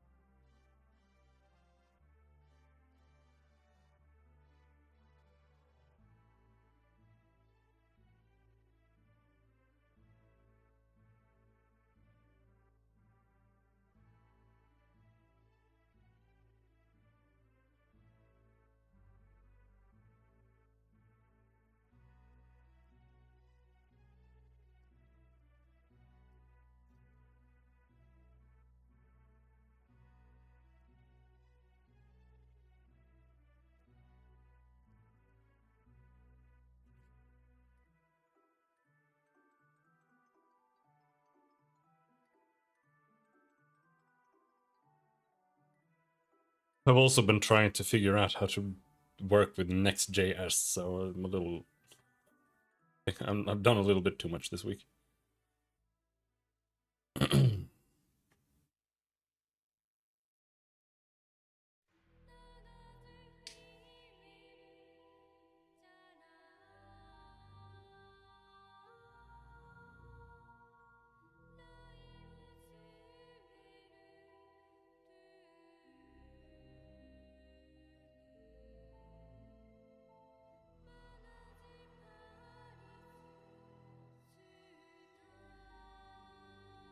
I don't think it's this simple.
Something like that.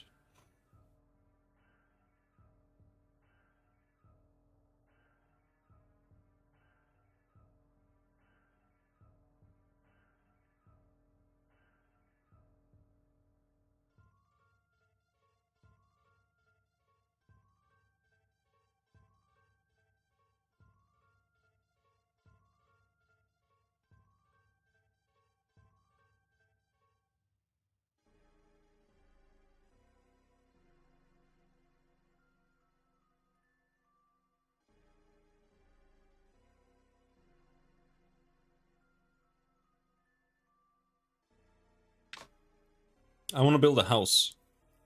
I want to play a survival game. Why aren't there even any survival games like being made that are worth looking at? Like it's so meager. Like I don't know. Like honestly, there were more games being made back in the day. Like, nobody makes games now. It's fucked up. I don't get it. Like, in every genre. There were probably like 10 times more RPGs being made back in the day than now. There's so few. And they're all just ass. Where is it? Where's my open world survival craft button?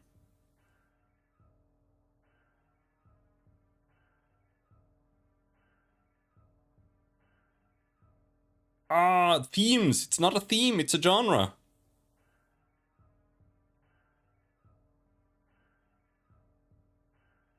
Or it's supposed to be, but yeah, it is usually just this fucking theme.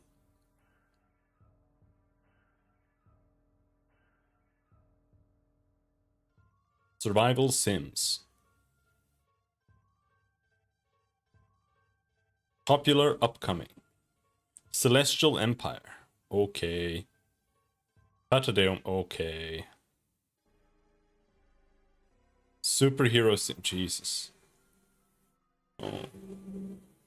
No. No.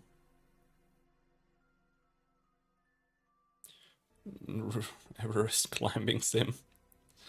I mean, I guess.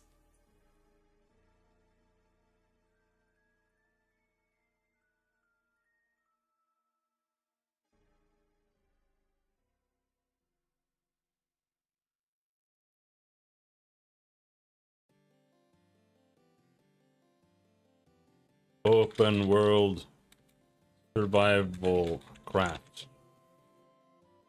Why isn't that showing up anything?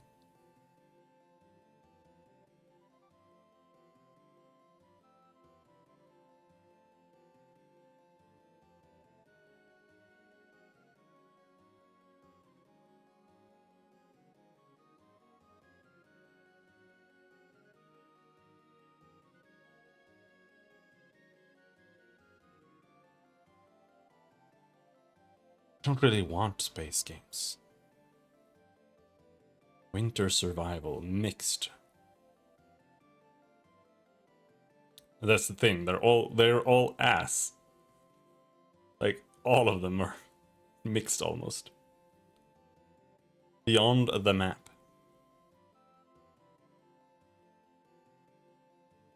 Sure. It's got a fucking house. Oh, never mind. It's already on my wishlist. Stone shard. I don't think you can build in it.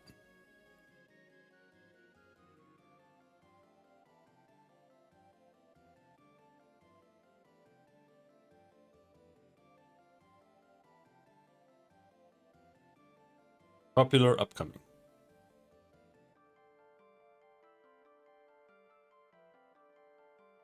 September 16.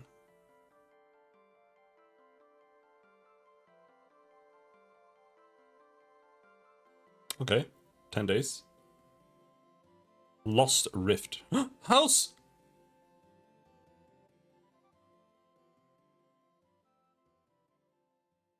Isometria. That does not sound what I want, like what I want, but let's add that. Hitcast. Fishing? No.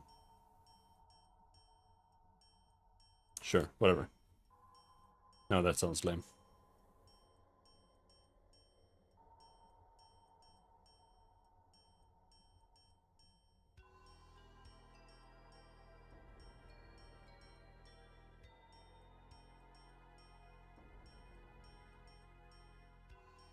This looks like jank.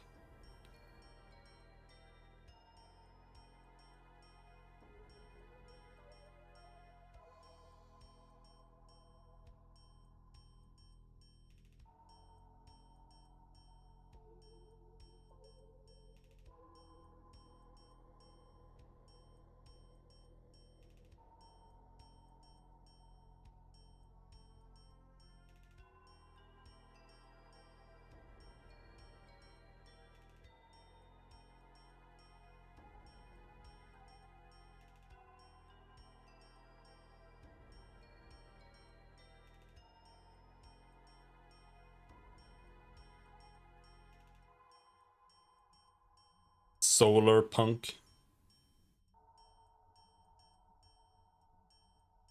don't like these art styles. Sure, what the hell? Sand. Robots.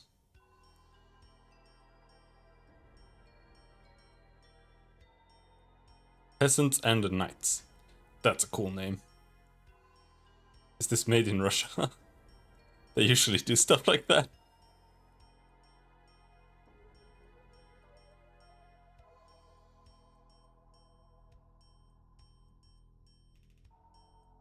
Chechia. Chechia. Prague. What the fuck is that? Okay. Yeah, it was Middle European slash jank is at least. I don't know why, but like the Slavic countries and you know like Poland and whatever. When they make games, they just name their stuff like this like all the time. If it's something that just like crafting, doors and tables, then it's a game from Eastern Europe.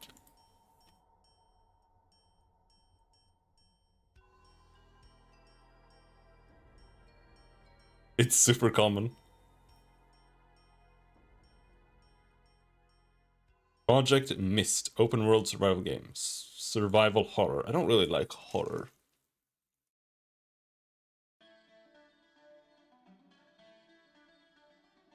Okay, let's add that too. Zombie Must Dead. Has to be Chinese.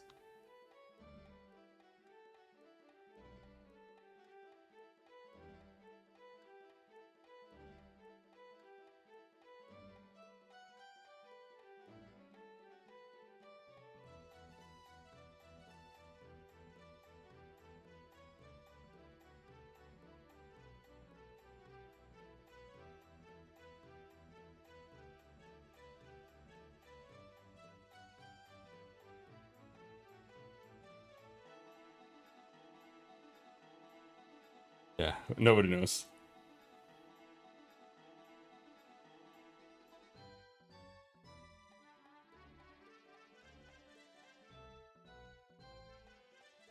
All right, I think that's about it.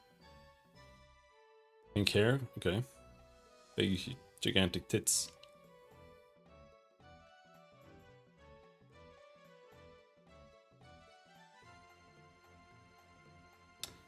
Okay.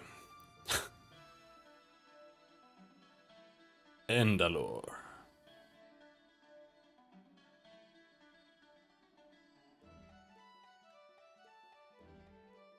That looks jank as fuck.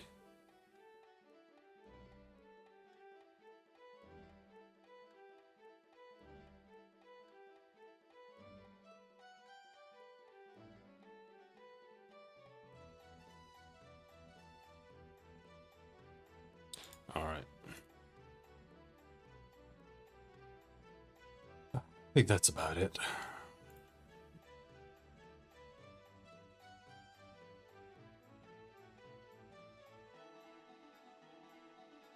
I was considering adding this to this by making this a ref.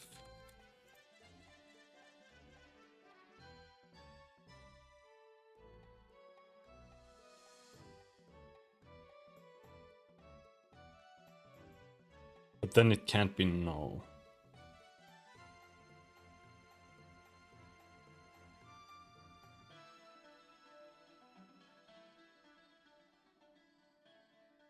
Hey.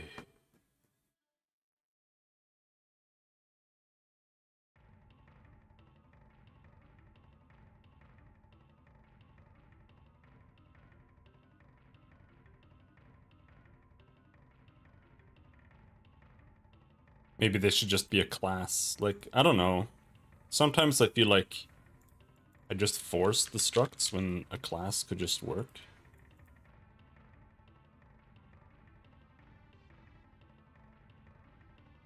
Because if this is just a class, then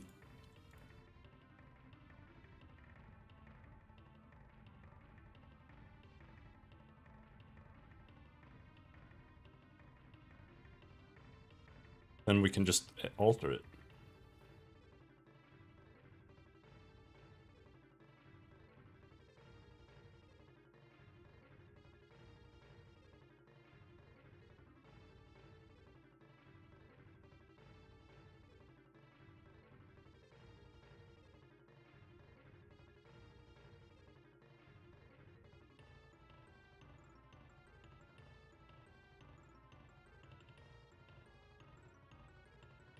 And then we could say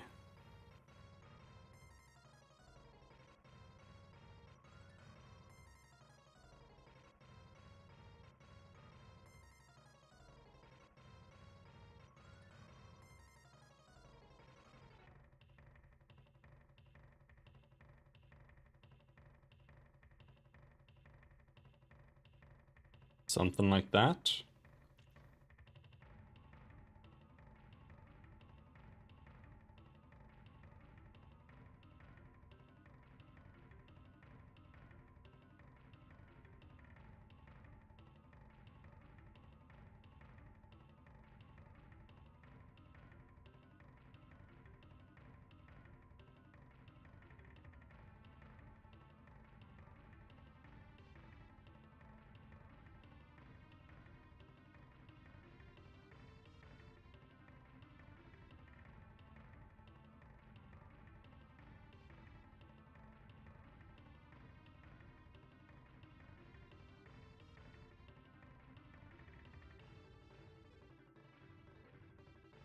Hello, Vitor.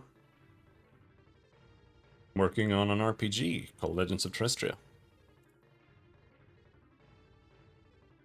Right now I'm working on figuring out a bunch of different targeting methods. Right now I'm trying to implement being able to modify the position of a target and the position of a unit.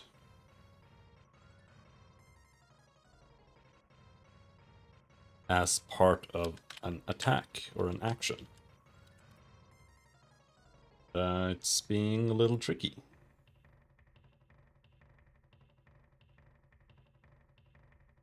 So right now I'm trying to bake additional functions to support that into my line casting algorithm. And it's becoming a little bit bloated.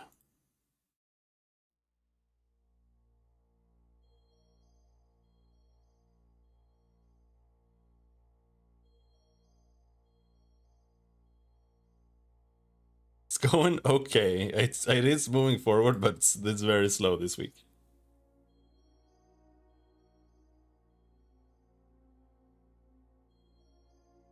I'm like almost at the end of my rope for today, but I don't want to stop at this point. Like I want to keep going if I can, but it's gonna be slow.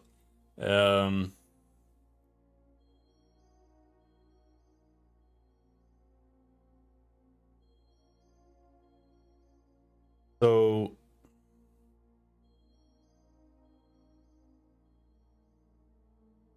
source new position. That's something that we then don't really need to have. We can just say movement mod parameters dot source new position equals that.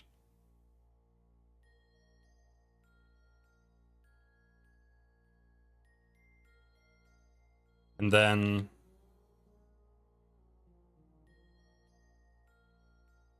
here, what we need to do is we need to add if target bound is false,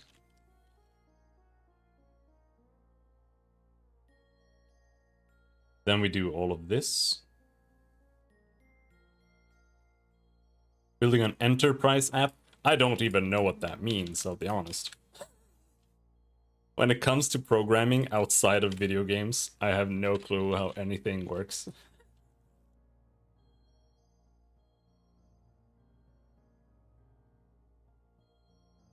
And then here, if target is found, then we need to say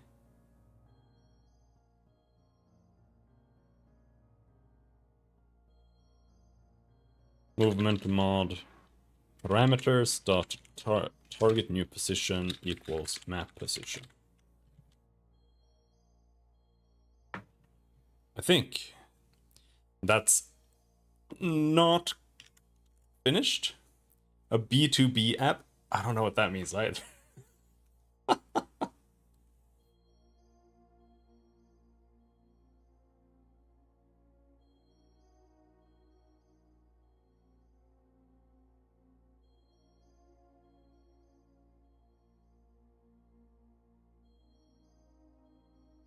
Used to streamline business operations and make commercial transactions.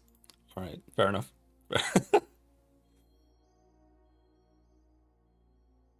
Now I'm a completely self-taught programmer, and I've only done it through video game programming. So when it comes to like anything else in the programming world, I have zero clue what's going on.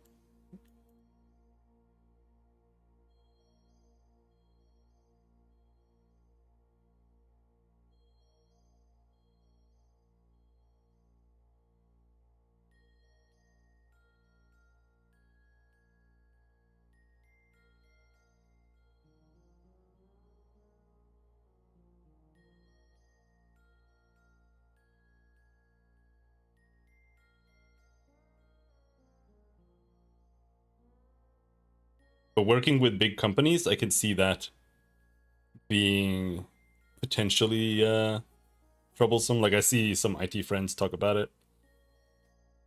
And it's one of those things like if you have to like develop something for people who are clueless, it becomes really hard to do it correctly, right? And it becomes like yeah. It really depends. I think that would be very, very heavily from client to client. Like if they even know what they need, like actually.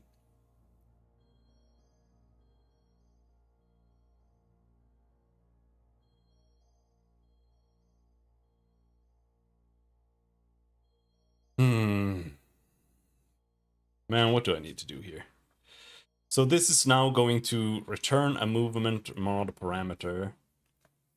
If there is a movement mod parameter, it's not going to return it, but it is going to edit it.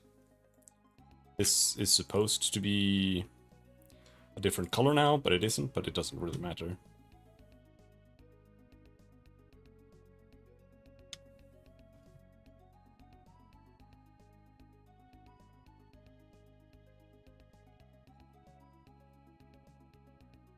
Okay.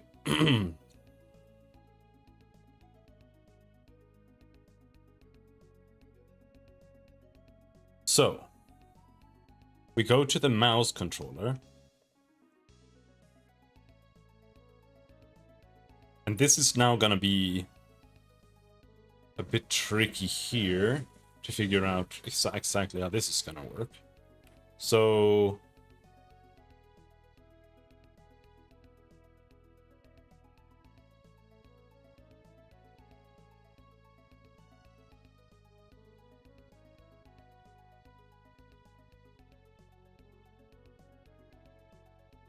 target type.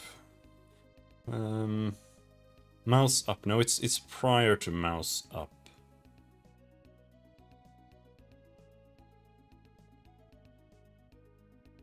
This is draw dynamic grid. Find targeting area. This is for PBAOE. Self, single target. This should be it. But we need to add another new thing here now. So, okay. This is the single target code for hovering over a target and determining if it's a valid target, I think, more or less. I mean, Not exactly. I mean, it kind of is. This is where we add the target here. Clear target. Add current targets. This game is on Steam? No. No, we're nowhere near putting up a Steam page yet. And no, I'm not playing around either. I'm actually working. But we're still working on a combat prototype for the build.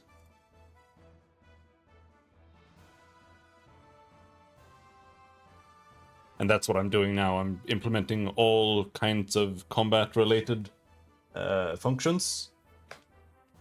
I've been implementing a bunch of skills and spells and stuff, but you can only implement like three skills, and then you realize that, oh, okay, now I need a new way to like target. You need to cast a line, or you need to find a path, or you need to find a circle, or whatever. So that's what I've been stuck implementing here now. Stuff like that. And yeah, right now I'm trying to implement some kind of way to alter the position of the caster and the target of an ability. So like some kind of shield charge or something, so that your character can traverse from where they're standing over to the target. Maybe the target gets knocked back a tile or two, and you get moved over there. That's what I'm trying to do now. But that requires me to pathfind all of that and validate all of the positions that where we're gonna end up.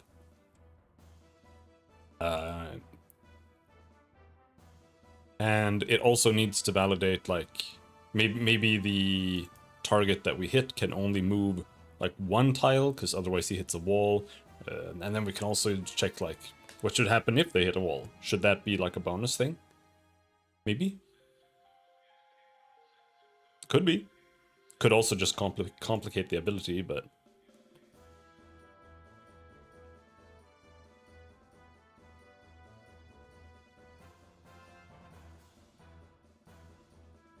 Yep. So that's what I'm trying to do. And that's why my brain is extremely cooked right now. 1 second.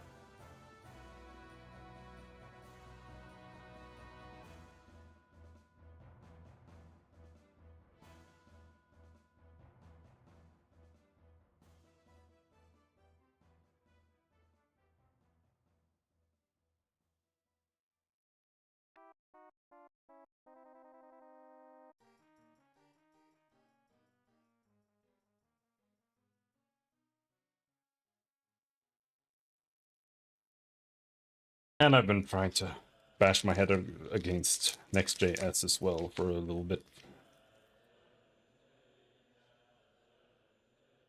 And it's always taxing to learn new stuff.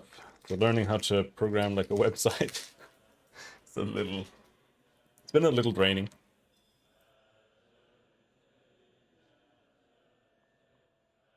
What? Can I run the project? I think so.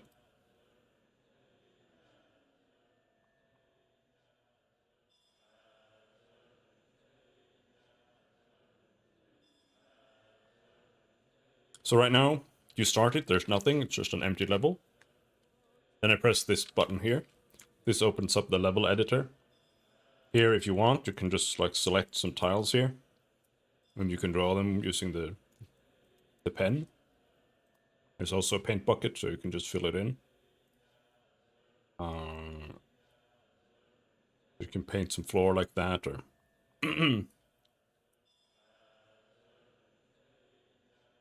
And here, the game is actually in 3D. So if I press this button here, we're now painting vertically. So now I can place a wall here, for example. And then we can select that, and we can draw a wall up here like that. Draw a wall there. And then we have the back wall there in the middle. And then you need a roof. Then you have to make sure you are now horizontal again, and the roof is gonna be here, maybe? And then you need to draw a door. I don't know if I've turned the door into a door properly, but let's tile layer 2 there. And then we draw a door there.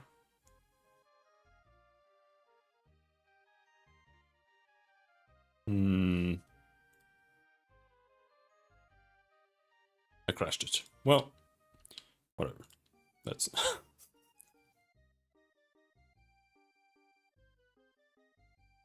working with the level editor hasn't been relevant for a while, but so here I can load a basic level. And here I can place units. This.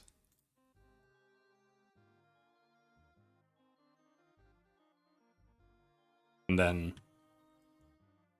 this is what it looks like right now. Everything's placeholder, but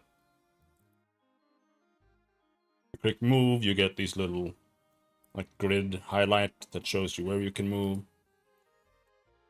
Same thing here, you click a... Why does that crash the game? What the fuck?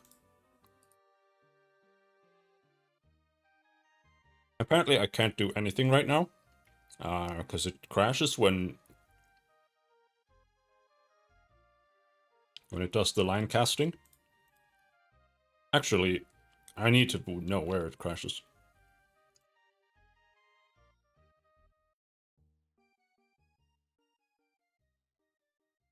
But I mean, they do have a bunch of commands. Bells and this is like a war cry. This one crashes there.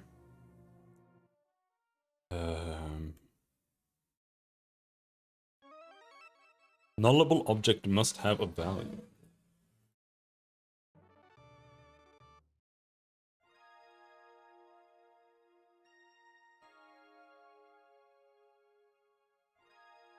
What?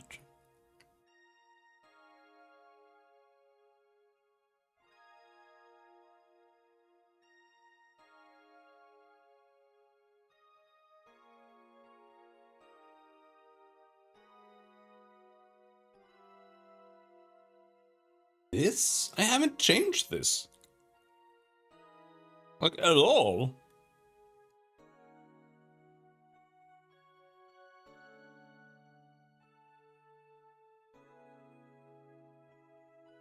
Source bounds.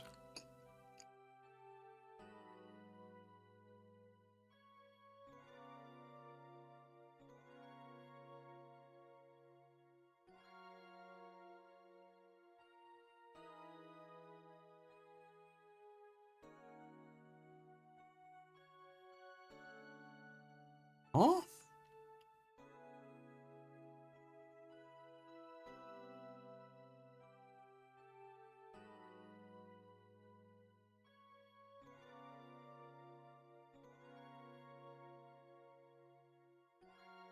Wait, how do you open changes?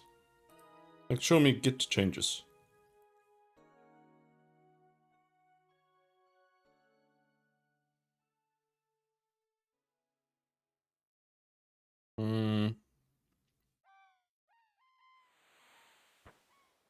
Am I right now? There.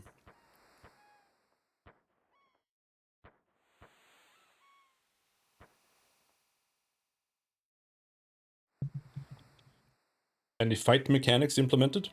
Yeah. You can hit people in the face.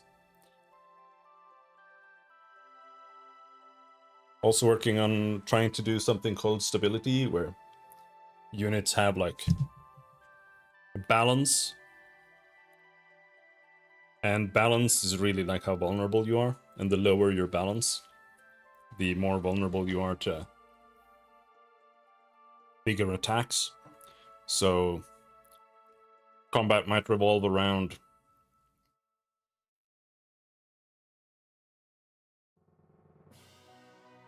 having a guy with armor go around knocking people off balance. Then you might have another character that's more quick. Comes in and does damage after that, but we'll see how it works out.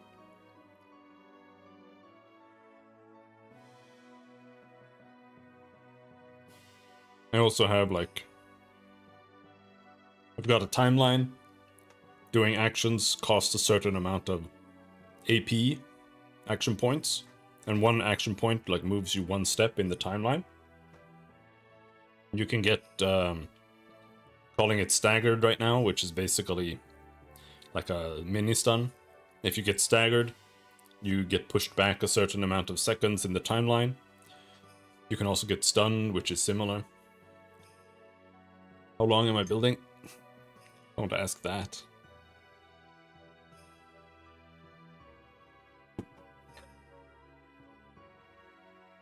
I need more candy.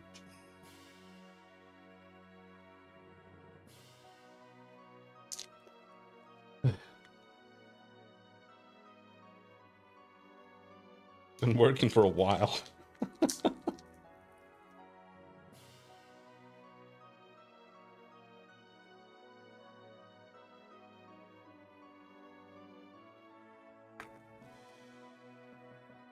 Let's just say I've written the rendering myself, so I've got a shader here for rendering that's almost 5,000 lines long. So it's been a while.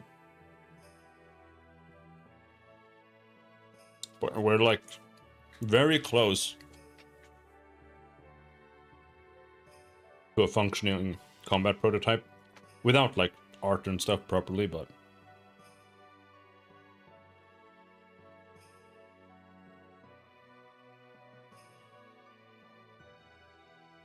it's closing in.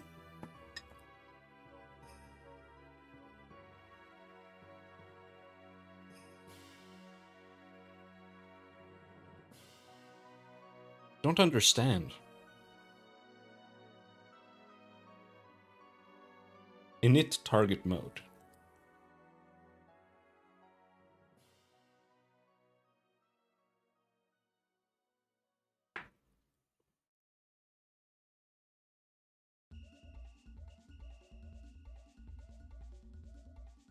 Force bounce. Where the fuck?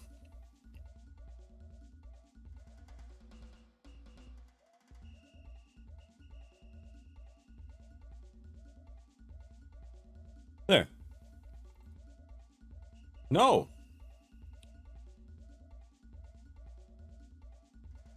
Compare with unmodified. There we go.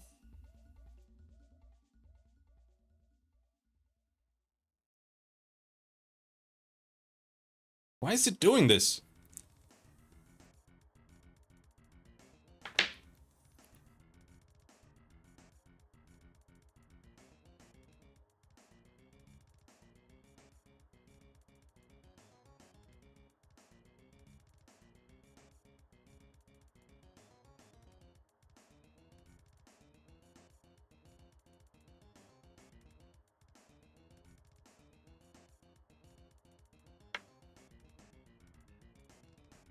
Where were I?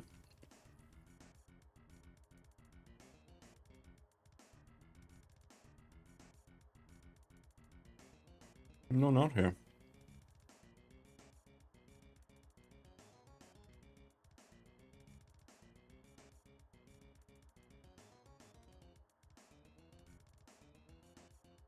Find targeting range. Alright, let's try that again.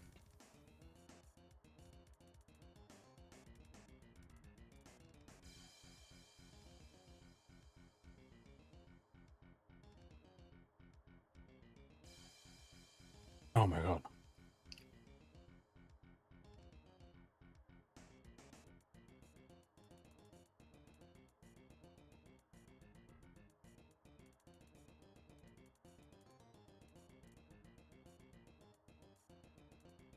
I'm from Sweden.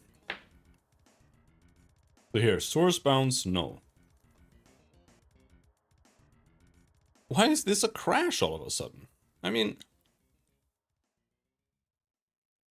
I can't even remember when I did anything here. Force bounds.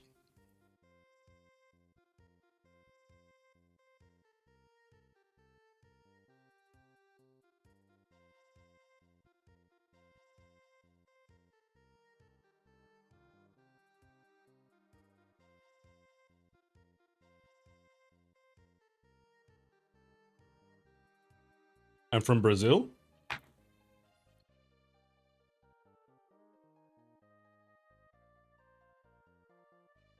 We got a bunch of Brazilians on our team.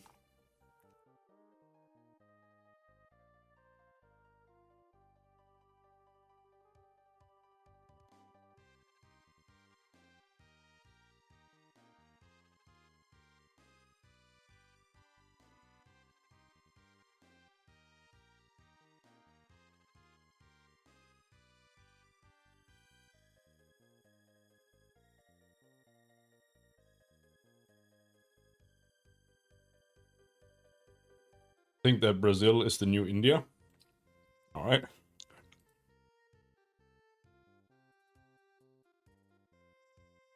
Maybe.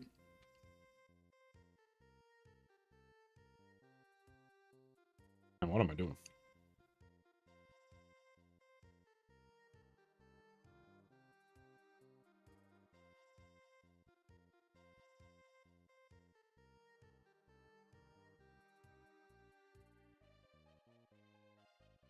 Origin size should always be set. Yeah, so I said what? Used.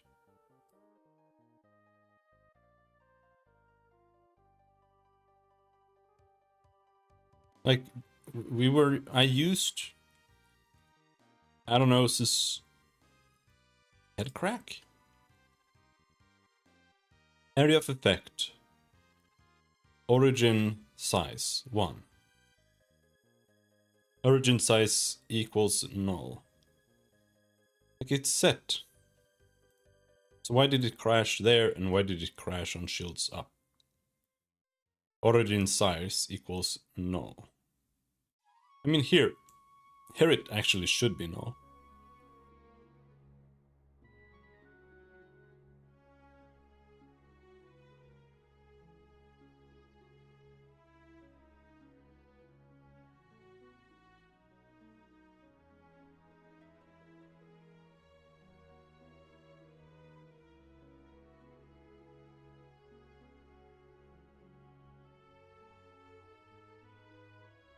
I don't know.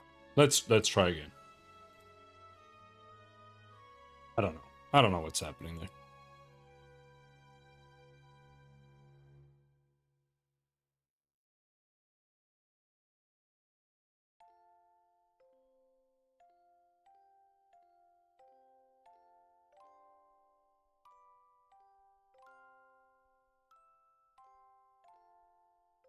That crashes too.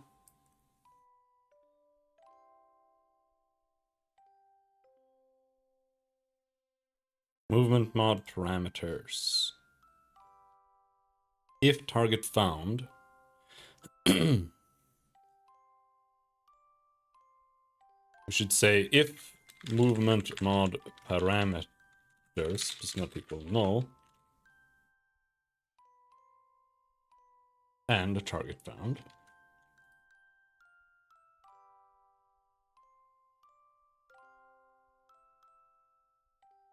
Then we do that. Try again.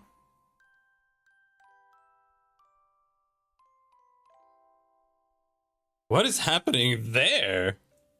Huh?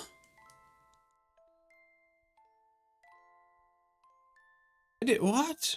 I didn't even do anything in regards to this. Why is this glitching out?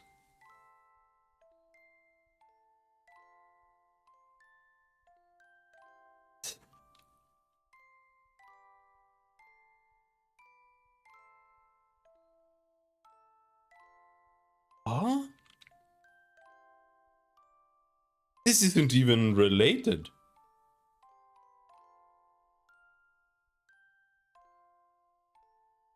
What? What is that?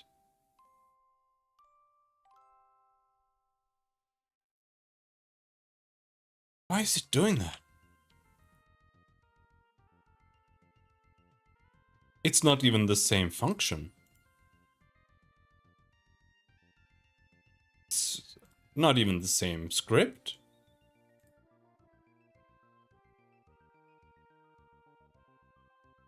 However, this seems to work again now. We can click an ability. Offensive flurry, triple stab, overhead slash, barrier, Cyrus gaze. Smash, head crack, shield bash. Shields up. Shields up is still bugged, by the way. I'm gonna actually add that to my to-do list. Shields up is bugged.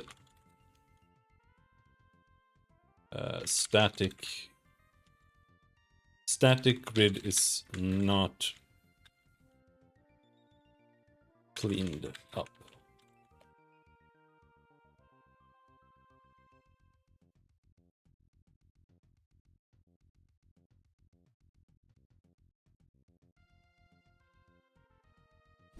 Bonk.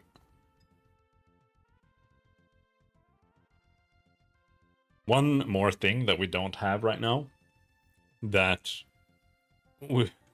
might be a challenge, honestly, is line of sight. Like, vision. That's something we'll have to figure out later.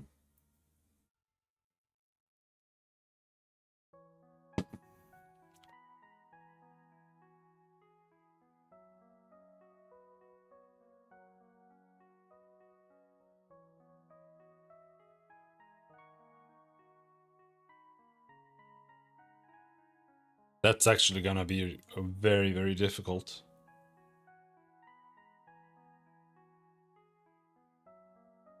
In a lot of ways.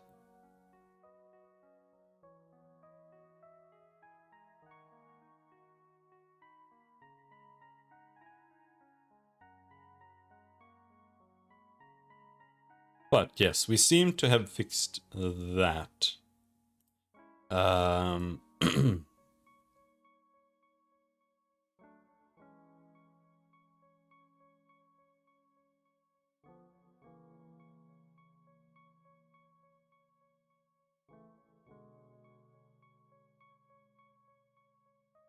So we have check line collision here.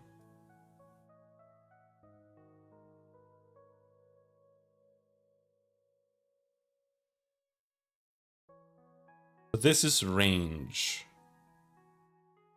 That's not interesting.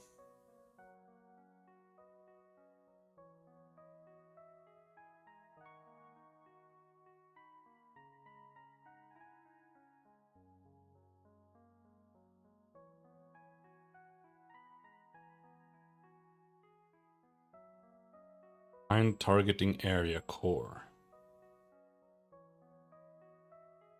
Yeah, this is for AoE. So we actually don't have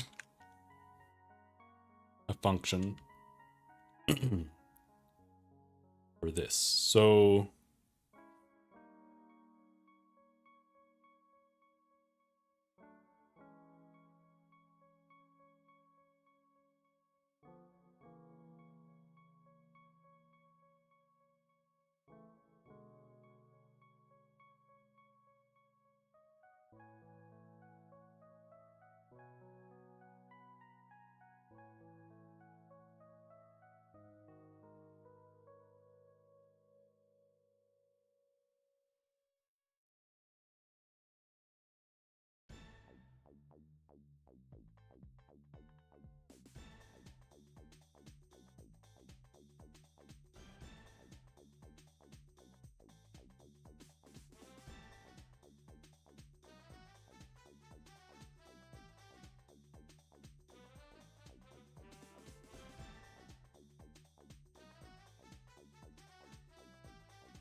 So really what I have to do, like, I'm so out of it, dude.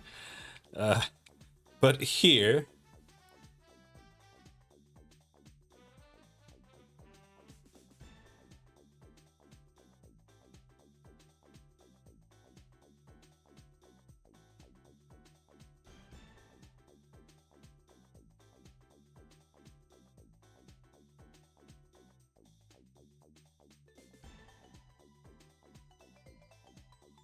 it's actually like a gigantic can of worms when it comes to doing what I'm doing. Because typically when you're playing a tactics type game, anything that has to do with like movement is horizontal, vertical only. Like if you're gonna charge someone, you can only charge in a straight line. And since everything is grid based, a straight line means only X or only Y. And that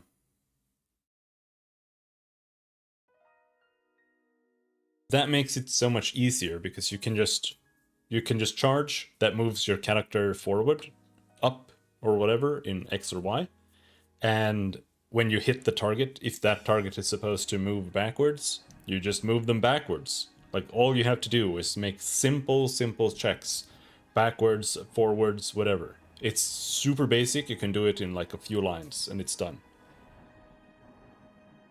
But we have a lot of complicating factors. First of all, our units are not just one tile in size. And that simple fact makes things a lot harder because now it begs the question, should you be able to target people at certain points, right? Like, and I don't mean like their head, their feet, or whatever. I just mean like, if you're gonna charge someone and that like tackles them in a direction, maybe it would be beneficial if you could like target them slightly differently, and that like pushes them differently, right? Or if you have like explosions. What I'm doing now is I'm making it so that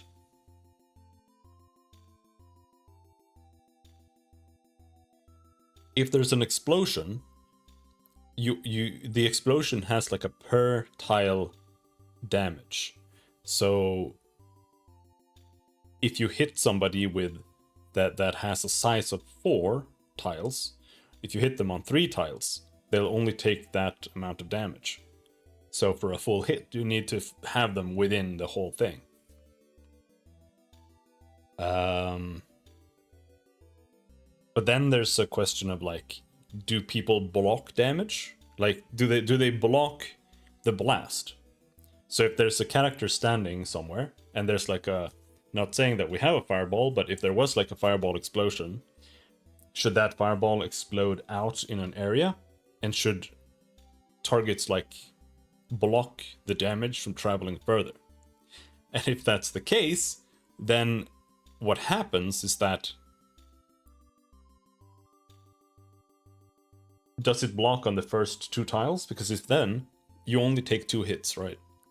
But that means that if you hit somebody diagonally, they might get hit on 3 tiles. So that means shooting somebody diagonally is like the optimal way to target. And that's bad. Like, if that's how the game turns out in practice, that's bad, right? Like, that's horrible. So for that, I was thinking like maybe it can pass through the character, but not beyond the character, so that you can get hit by like for the whole 4 tiles, for example. And not only that, it's an issue with programming too, because if you're gonna charge somebody, now we have to determine like what's the closest point that we're gonna charge from to the closest point that we can charge to. But even then, that might not be where we are capable of charging. But that could be a way to do it. But I feel like that could also be kind of silly.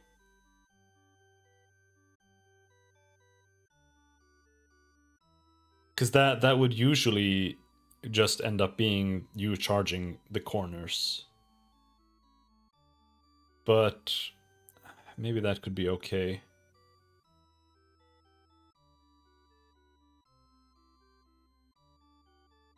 Because the last thing I would want is for characters to be circular. That's something I could do. I just think that would be horrendous. Because if you think about it, like, if a character is actually larger than 4, why would that character grow in size, like, in the corners? I feel like it would make more sense if they became, like, it was a rounded hitbox, but I'm just overcomplicating things at that point. But it's like a valid concern if there are enemies that are larger, like several tiles in size, because then if you're trying to like charge, I don't know, maybe a charge attack should just always be center to center. Maybe that would make more sense than trying to do it to an edge. But that doesn't really work either necessarily.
I'm just thinking, because it's like, this is why it doesn't necessarily make any sense.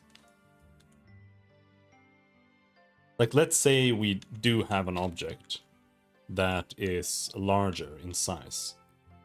Green is our character. Red, let's make red be like the center, and yellow is how large it actually is, right? So this is an object. The red is its center tiles. And the idea there is that even if it was this big, the red would still be the center tiles, because that's the smallest center we can get. But if I were to like try to attack this guy, if I had a range of 1, 2, 3, 4, 5, I would be able to target this tile. And because of that, I would be able to target him.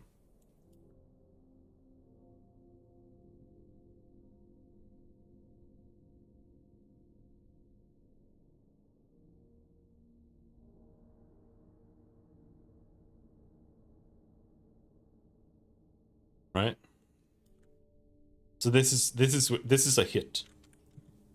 But that means that we are currently checking a path from here to here. But if I were to check center to center, it would actually be like this.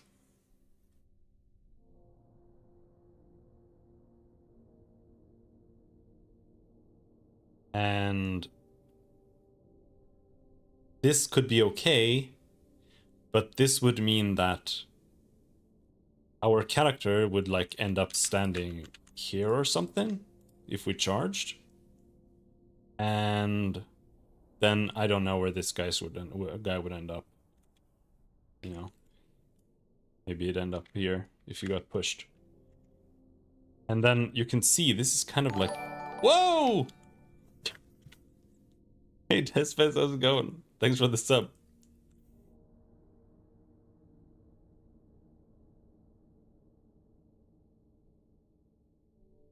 The subs are always super loud because if you like can't turn them down. If you turn them down, it just goes back to being super loud eventually. I've turned it down so many times, it just doesn't work. I don't know how to do it.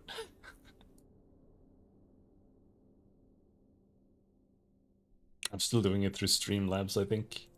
I need to change that. That's probably why. Streamlabs is shit.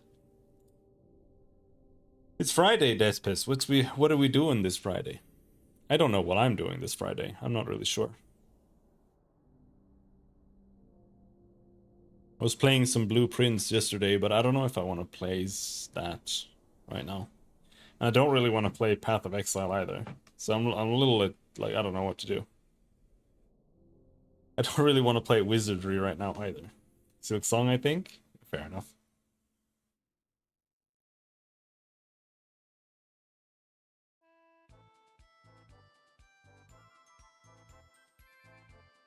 Fair enough.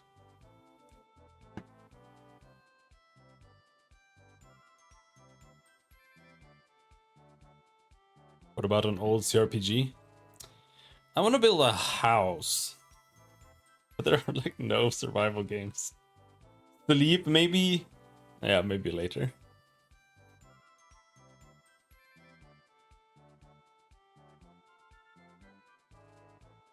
Dune. I already have a house in Dune. I like at this point, I'm just waiting for it to release a new update. That's the thing. I don't feel like there's like nothing left to do. Other than just like polishing the house a bit. It's a decent game, but it's like not that good. It's got issues. It's like it's not a survival game. It's just got survival themes, right? Like you just go out and collect rocks and then you put them into your house and that's it.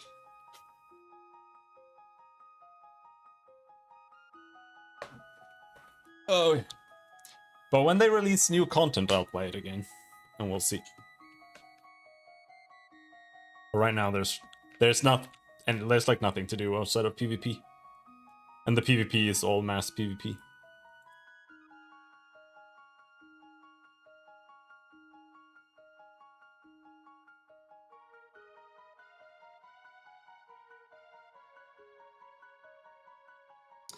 Yeah. I did buy Ellen. I could play more Ellen. I tried playing a little bit of Soul Ash again, but it's just your character is just a face, and other characters are just faces. I don't know. It's a little basic. Like it's not a bad idea just to make the game like more makeable, but I don't know. It's rough. I have a bunch of games here I haven't played. Like I bought Game Deck, I bought Breath Edge. You liked this game, didn't you? I think. Atom RPG. But I think Atom is just Fallout. Like it's literally just Fallout. I don't know.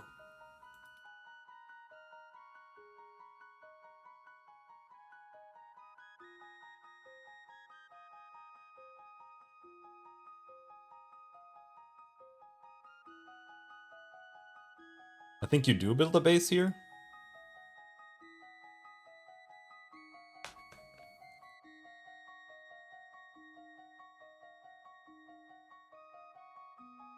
Is it mixed?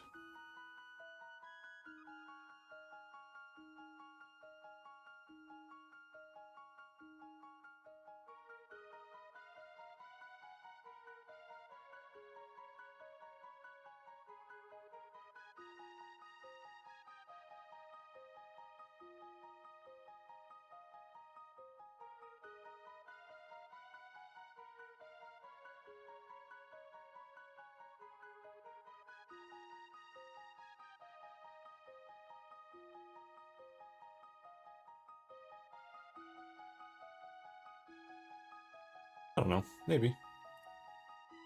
Install it.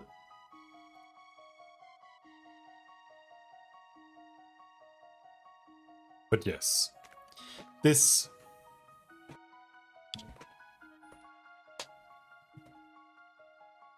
Actually, looking at this, I think this would actually end up here.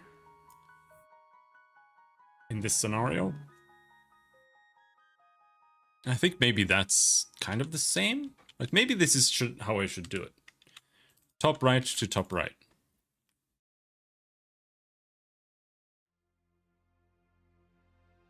Maybe.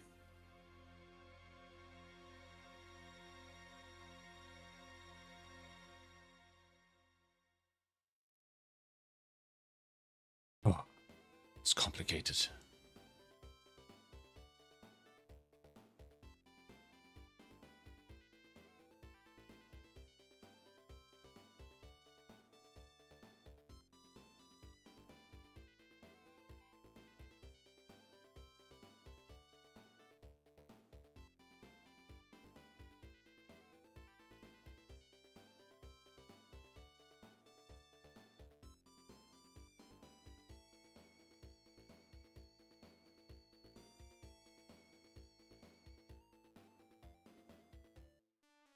Either way, I don't think it matters that much as long as it's consistent.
I think maybe that's it.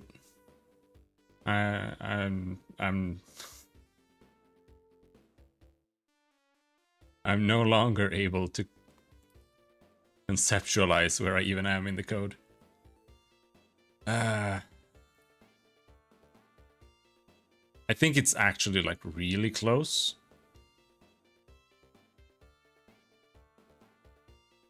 Also not really. I'm gonna write consider whether to make new pathfinding / line casting algo for repositioning.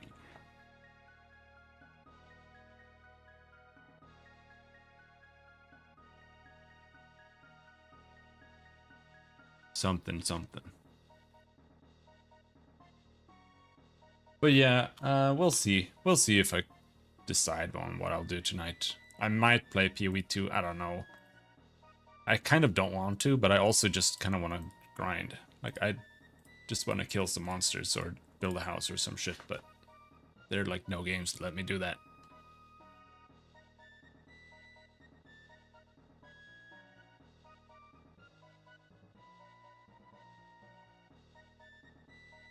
So, I don't know.